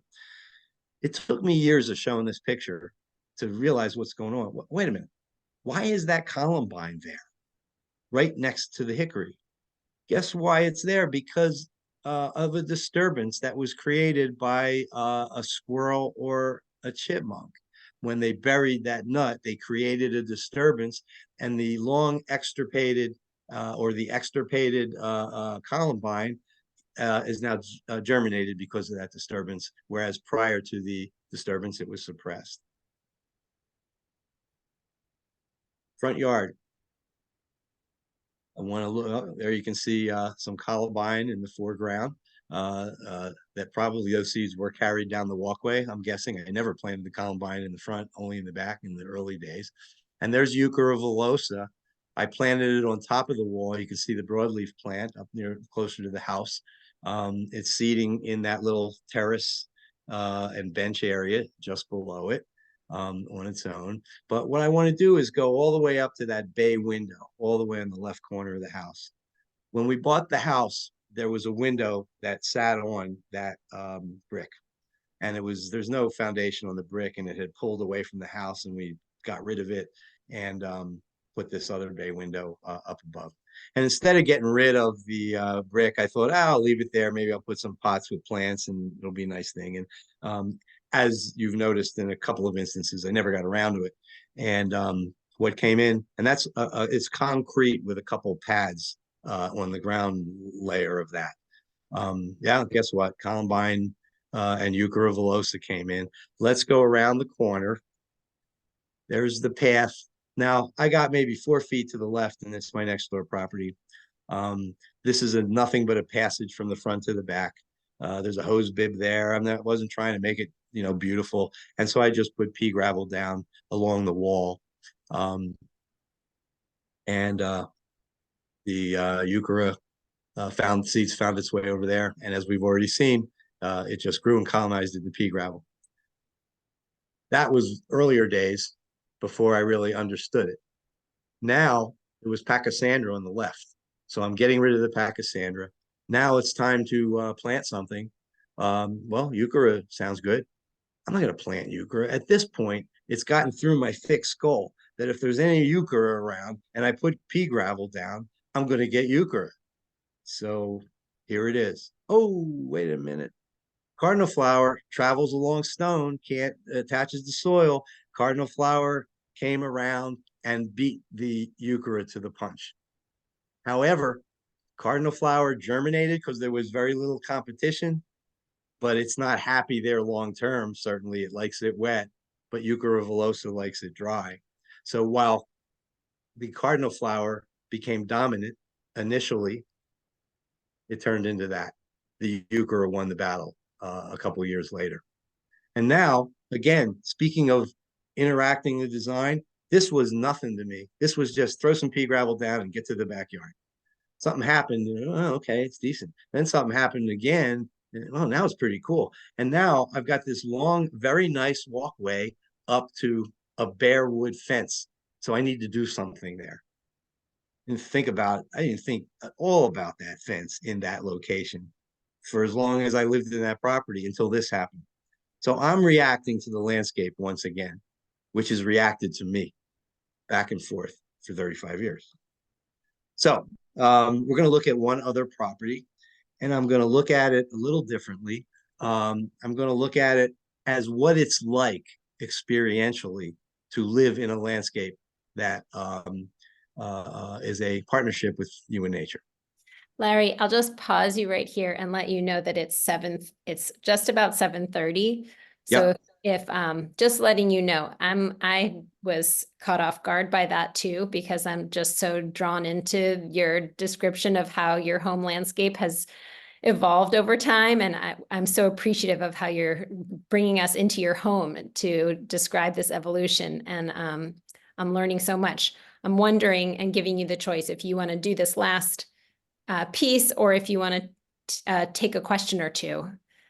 Either way, this is nowhere near as long or extensive as the first. So Yeah. I could do this in 15 minutes or so and still have 15 for questions. I can do whatever you want. Okay. The We program can. actually we had advertised from 6 to 7:30. Oh, I So thought it was just 8. I'm I sorry. apologize. No, I oh, you thought know it was what? It 8. is 8. You're right. Thank Yeah. you. Our Okay. other programs went from 6 to 7:30, but we did give you more time. Thank you so much for reminding me and to the participants who knew more than me. And I'm sorry for interrupting you. I'm excited to hear that we have more time. I'll forgive you, Steph. If we hadn't Okay, been working, that's if I hadn't been working with Mars for 35 years, I might be furious. But sounds good. I Sounds can't good. get mad at you guys. No, it's fine. Don't Okay, sounds good. Keep going. All right. So this is a property in Hastings on Hudson, which is about just above Yonkers, New York. It's really a inner ring suburb of New York City, really. And this is a property that's a little bigger than mine, but not much, about an acre and a half, I would say. And this is obviously before picture. That's Prue Montgomery. Prue and Clark Montgomery are the owners. This is Prue. We'll meet Clark a little bit later. And this is a before picture. And Prue Montgomery, at the time we were designing this landscape, was the president of the Irvington Garden Club, which is a very old, venerable garden club that had a lot of connections to the New York Botanic Gardens in the early 20th century. And she was a major advocate of using native plants. And what we did there, which you'll see in a moment, is she called it the New American Garden. And she was very interested in showing it to people and being an advocate for this kind of work. So she was standing kind of up the walkway looking through this. So this is the front entrance. And this is a neighborhood where we felt that the front entrance should be fairly not like my house. Less species, larger masses of a few things. And when you're doing that, there's really two plants you're seeing by and large.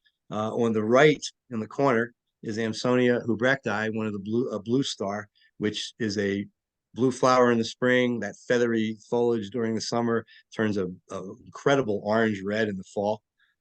So it's got multi seasons of growth of interest. And the other plant is broadleaf, and it's Scutellarian canna or downy skullcap, and it gets a blue spike flower, which you're kind of seeing the ends of in the summer.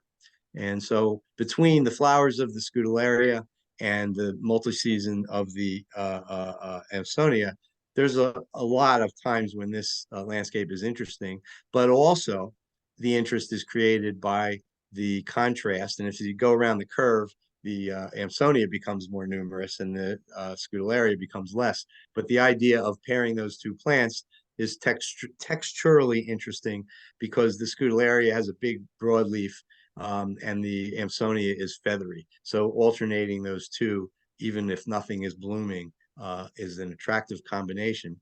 And if you're only going to use two plants to dominate, they got to be good all the time. You can't rely on flowers. There's no shrubs or perennials that are just going to bloom all year.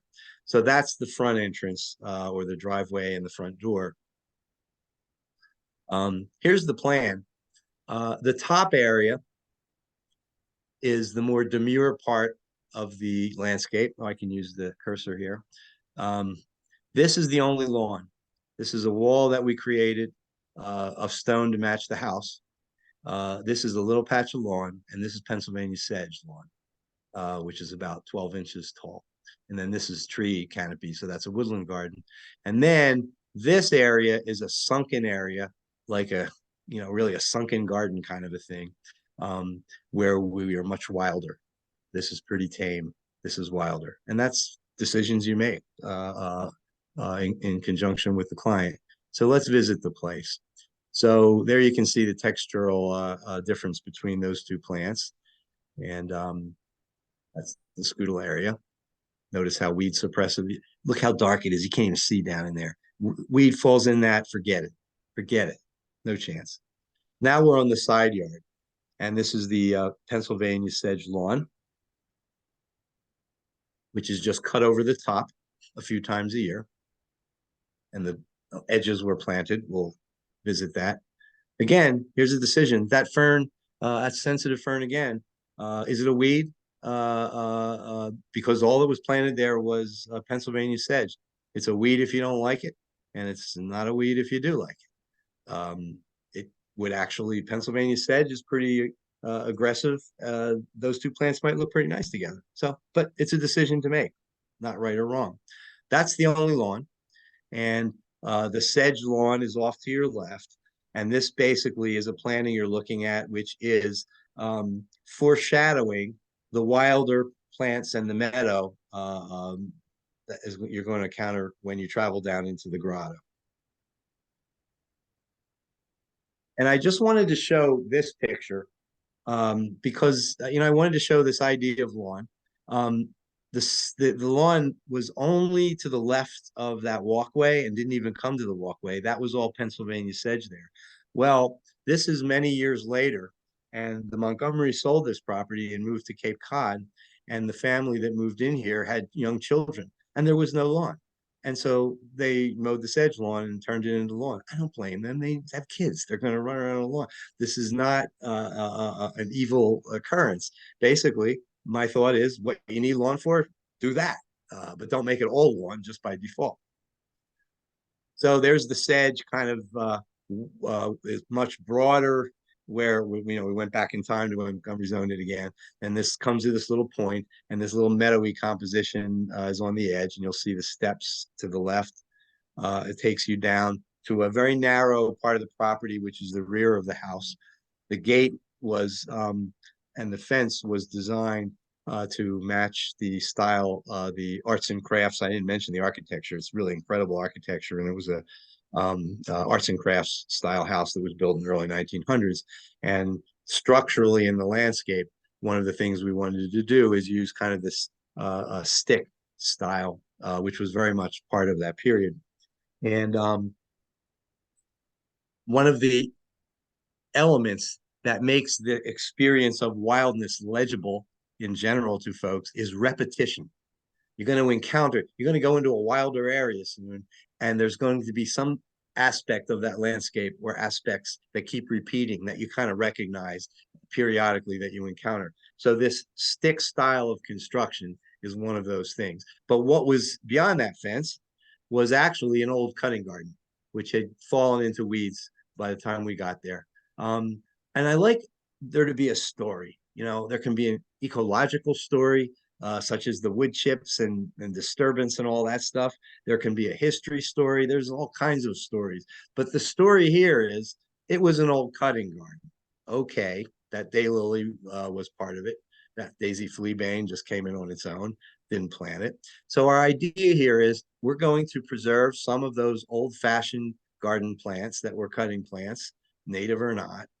And then, because there's going to be a meadow beyond this, the story here is it was an old cutting garden that was abandoned, and meadow plants from around it started to seed in.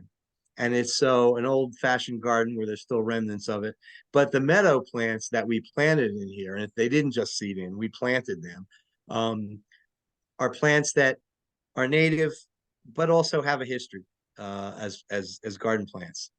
Pearly everlasting because the flowers, when they're dried, they're beautiful forever. They ever last. So that was a native plant, but it's an old-fashioned cutting plant.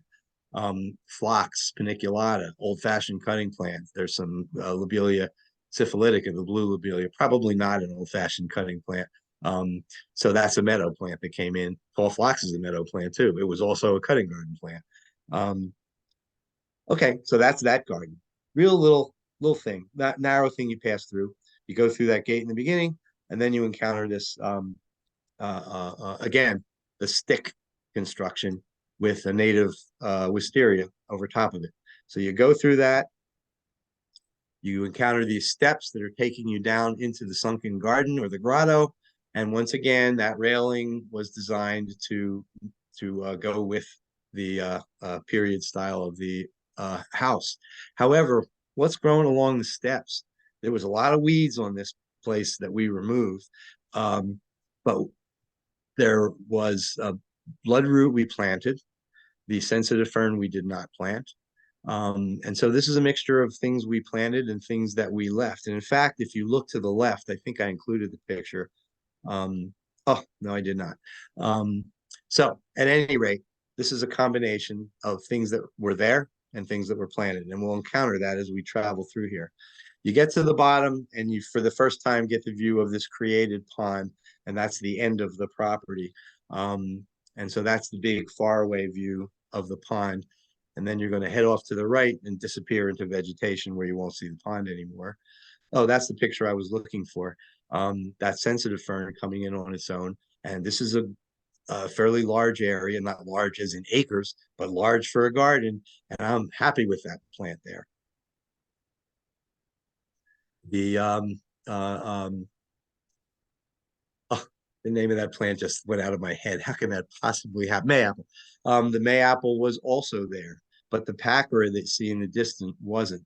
And what this property was, the majority of it, there were some things that had naturalized in there, like the mayapple, the sensitive fern.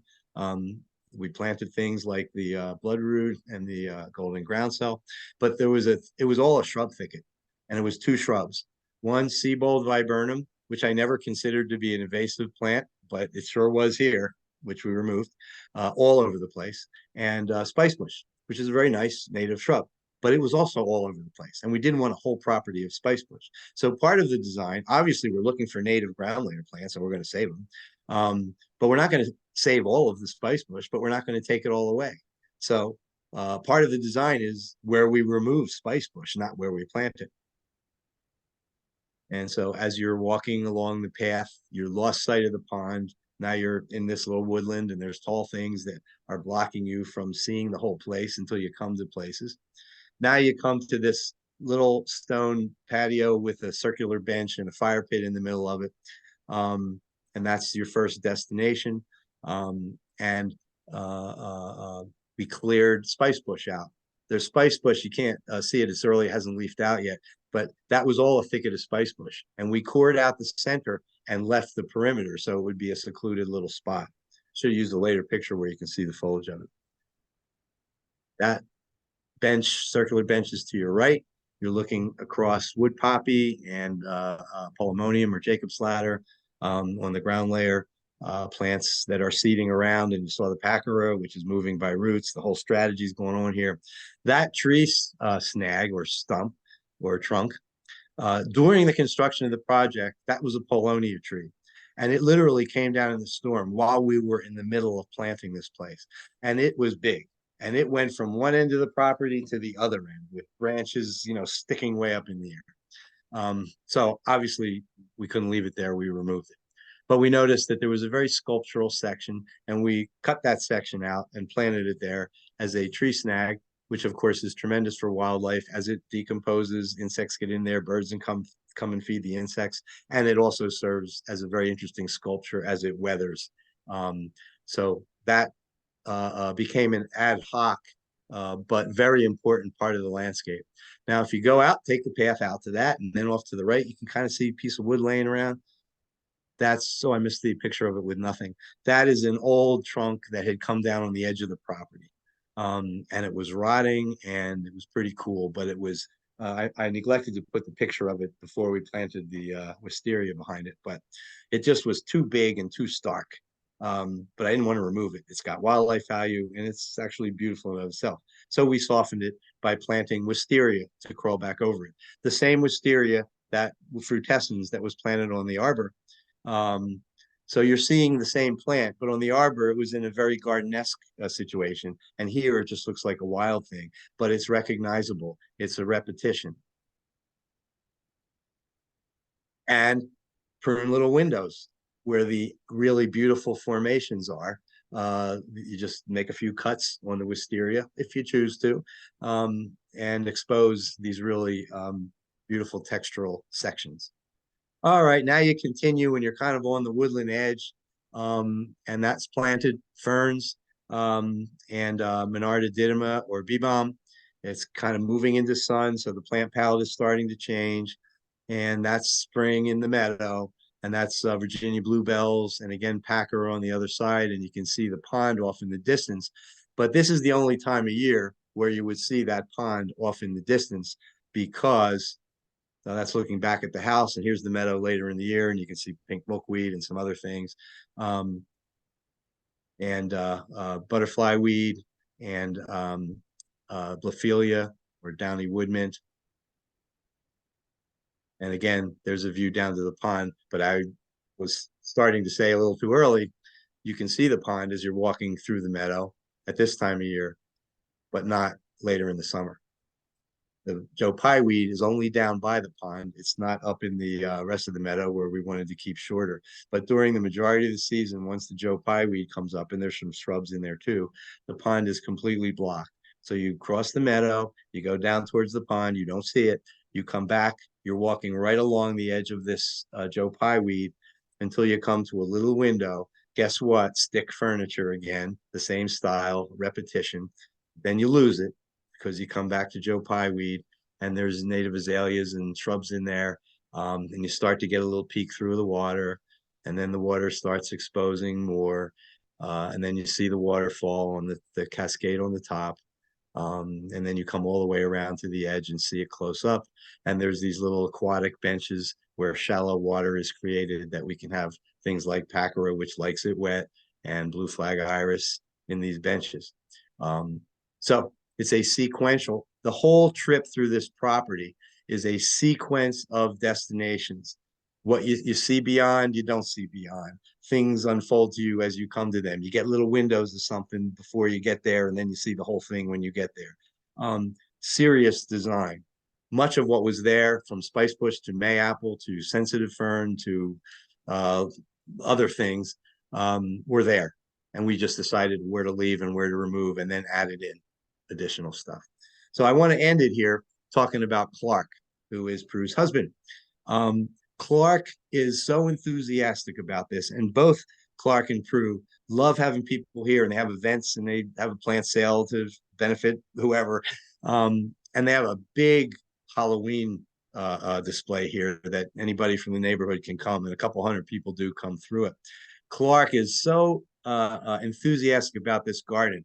But here's the amazing thing about the fact that Clark is enthusiastic about this garden. Clark is legally blind. He doesn't need assistance to walk.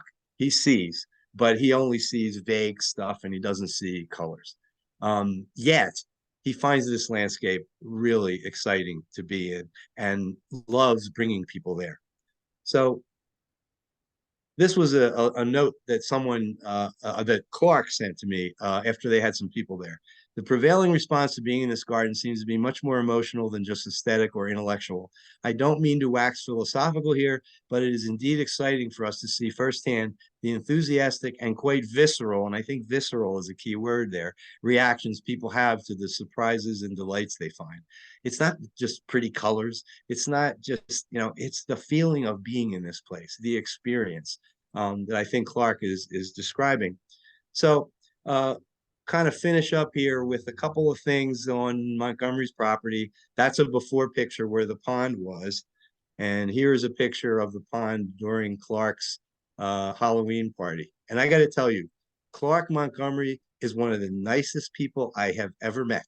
He would not harm a hair on on anyone's head ever. Yet this Halloween party, year by year, has become more vicious. It's unbelievable. His alter ego is coming out. Anyway, here's Clark's pond. Here's another place you encounter as you travel through the landscape. Here's another thing you encounter as you travel through the landscape. Here's another one. And there's our Polonia stump that Clark put the devil on top of. And there's the stump the last time I was there when I visited the new owners. And the reason I'm showing you these two pictures is this landscape is not only providing plants and providing habitat for the wildlife that is utilizing it, but it's serving as an expressive palette for the interests and personality of the people that are living there. Clark did this, and the new folks did this.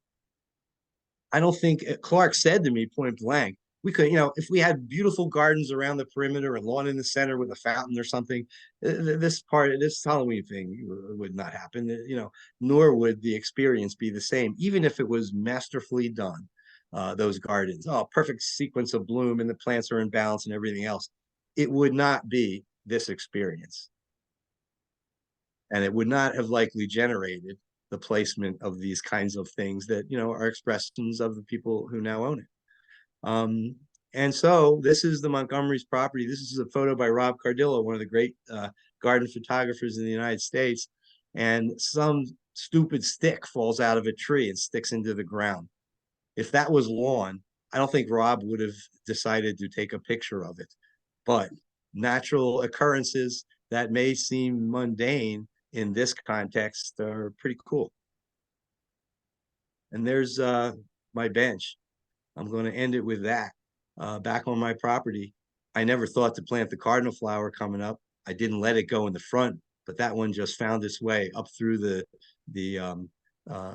wood planks of the bench, and that lichens and the moss. I didn't do any of that, and I can't do anything that good. And so it seems kind of crazy to exclude all of the things that nature can do on its own, especially when we can participate in it. And so I apologize, I kind of went up close to the end here. Stephanie can decide on questions. But the experience of living on this property for 35 years, I know, is very different than a garden that is 100% in control, as beautiful as it may be on its own. This is a whole different experience and kind of a whole different category. And take it slow, do a little bit at a time. Don't feel that you've got to jump into all of this, because it does take a little bit of research. But what I would say is, if you're going to do one thing, look up a school that where restoration ecology is a program. Look at what textbook they have their students read, terrestrial ecology 101, and read it. Because all these things like disturbance and relative ecological stability and everything I've talked about, that's ecology 101. It's not complicated stuff. Get that basis and then fool around with things, see what happens, see the reaction. If you don't understand the reaction, try to talk to somebody or look it up. And then you start. I'll tell you, it's very exciting to kind of live this way in a place. So thank you very much for your attention, and I'd be happy to answer questions if Stephanie feels we have time for them. Yeah, I think we have a few minutes. And Larry, that was awesome. Thank you so much.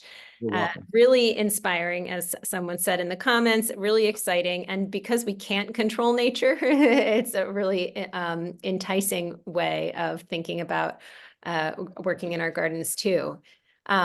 Someone asked a question about the moss lawn, your moss lawn, which I think, since we're talking about lawn in this series, thinking of revisiting that piece of your property is interesting. And so can you repeat how you created the conditions for that to take place? Right. I've been to that spot at Mount Cuba too. First, while it was recessive, it was present. First thing is, I saw it was there.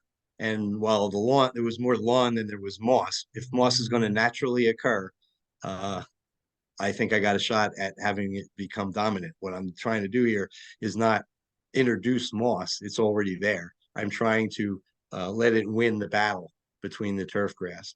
And so, I took the easy route to start with. And as I said, I sprayed it with half strength, which I learned at Mount Cuba, that because moss is not affected by a diluted mixture of herbicide. So I basically sprayed the lawn, but I only did that once. Then I applied sulfur.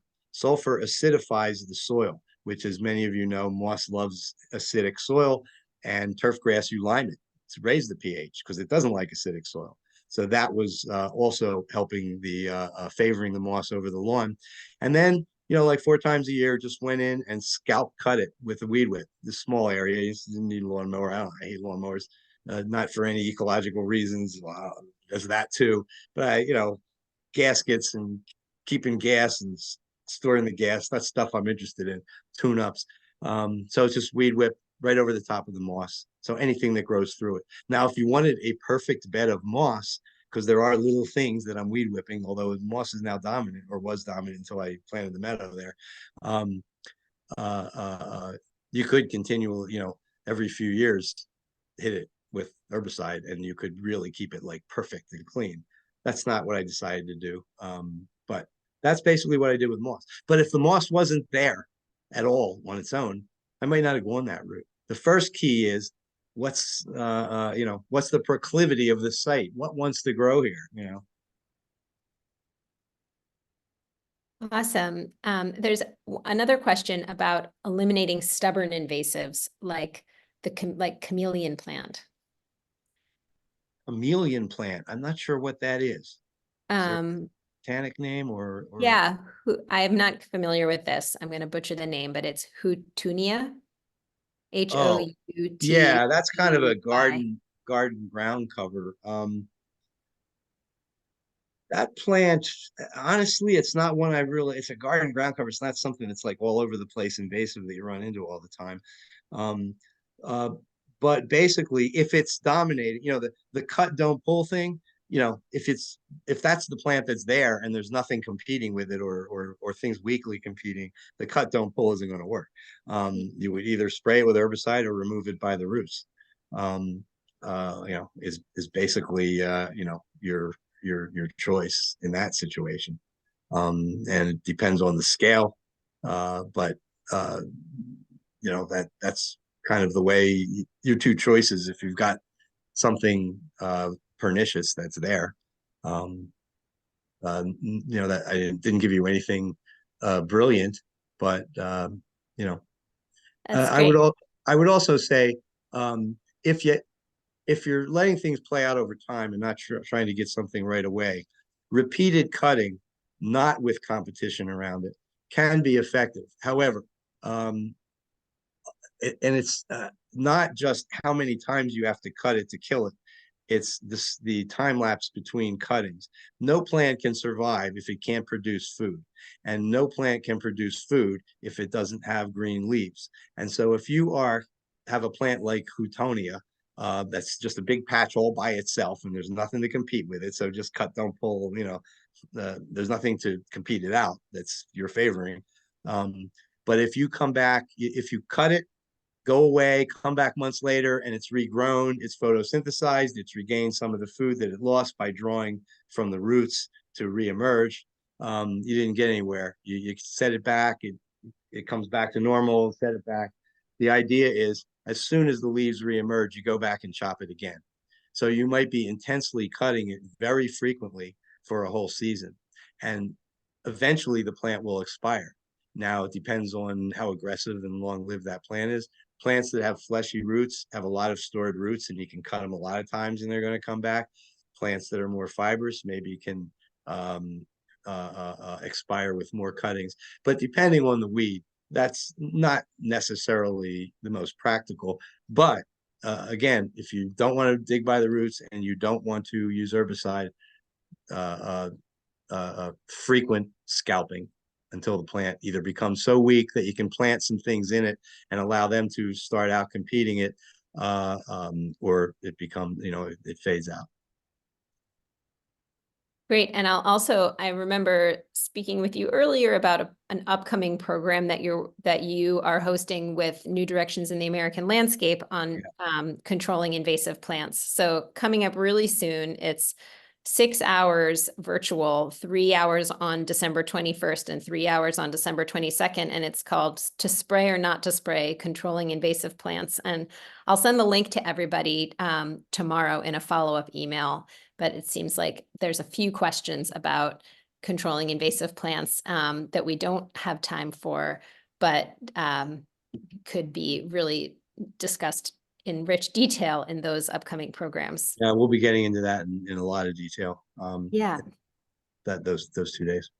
Great. And so we're almost at the end. There's one question about using the method that you've been discussing on larger natural areas like wooded public parks, riparian zones, thinking about getting a wider diversity of herbaceous plants going in those areas. Do you have any brief thoughts about, moving from these smaller home landscapes into larger Yeah. wooded managed areas? I mean, we're doing both of those scales frequently, and obviously a lot of larger scale things. And I will give you, it really amounts to you've got to know the proclivities of the plants that you're trying to manage for or plant, and you also have to know the proclivities and weaknesses of the weeds that you're trying to disfavor. And it's a good question because I can give you a kind of an underlying thought process and then maybe an example.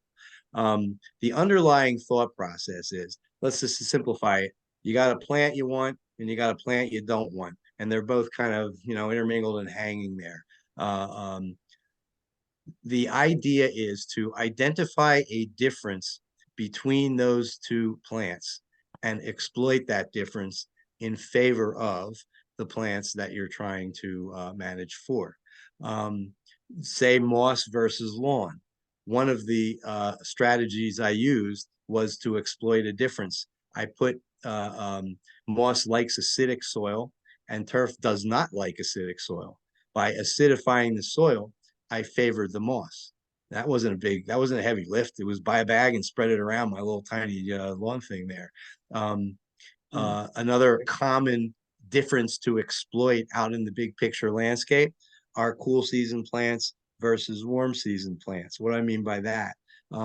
If you're out in a field, most fields that we encounter are European cool season grasses, or sometimes non-native shrubs that you don't want.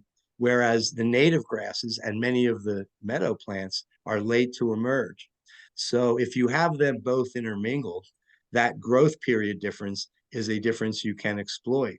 You can mow that area aggressively a couple times during the spring, or at least once at the end of spring, and then don't mow it the whole rest of the growing season. What have you done?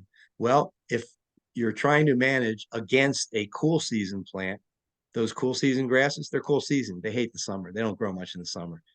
Pasture grass, turf grass, they're the same category. Whereas native grass, little blue stem, Indian grass, they don't even start growing until it gets warm. So if I'm mowing a couple times during the spring, I'm only mowing the cool season grass that I'm managing against. And if I stop mowing when it gets warm, the warm season grasses come up. They've never been cut and weakened, but also the cool season grass is past its growing season. So it's too hot for it now. So it's not going to come up strong.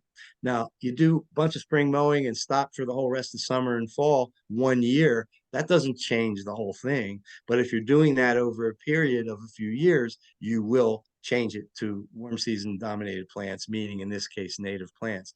And shrubs to native grasses is the same thing. Most shrubs put their growth out in the spring, and they're not as actively growing in the summer.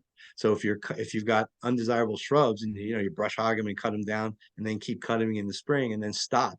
And this is a situation where you have warm season native grass or meadow plants and cool season growing weeds, whether they're a grass or a shrubby plant. But the idea is there's different categories of weeds that have different vulnerabilities, and you need to know what they are in order to exploit those vulnerabilities. And obviously I have time to go into every single one, although I'll be talking a lot about that in the December program. I'm doing the second 3-hour part, and a gentleman named Brian O'Neill, who is a very knowledgeable herbicide applicator, and a gentleman named Paul Tukey will be sharing the first one. And it's kind of a pro and con. Paul is a very well-known advocate of not using pesticides, and Brian uses them, but very selectively and very intelligently. And they're going to have a conversation on day one. I'll moderate a panel with them, and then I'll be talking about this kind of stuff on the second day. But good question. Awesome. Thanks so much. I think that's all we have time for, but it's great that there's upcoming programs where we can dig deeper. And I did put the link to the NDAL page in the chat, and I'll send it again tomorrow. Thanks so much, Larry, for your time and your expertise and your inspiration. And thanks to everyone for being present. And yeah, we're getting really great comments. Excellent and inspiring as always. And lots of thanks. So thanks so much. I hope everybody has a great evening. Thanks for joining. Thanks, everybody. Thanks, Stephanie. Yeah. Take care. Well, everyone. Good night.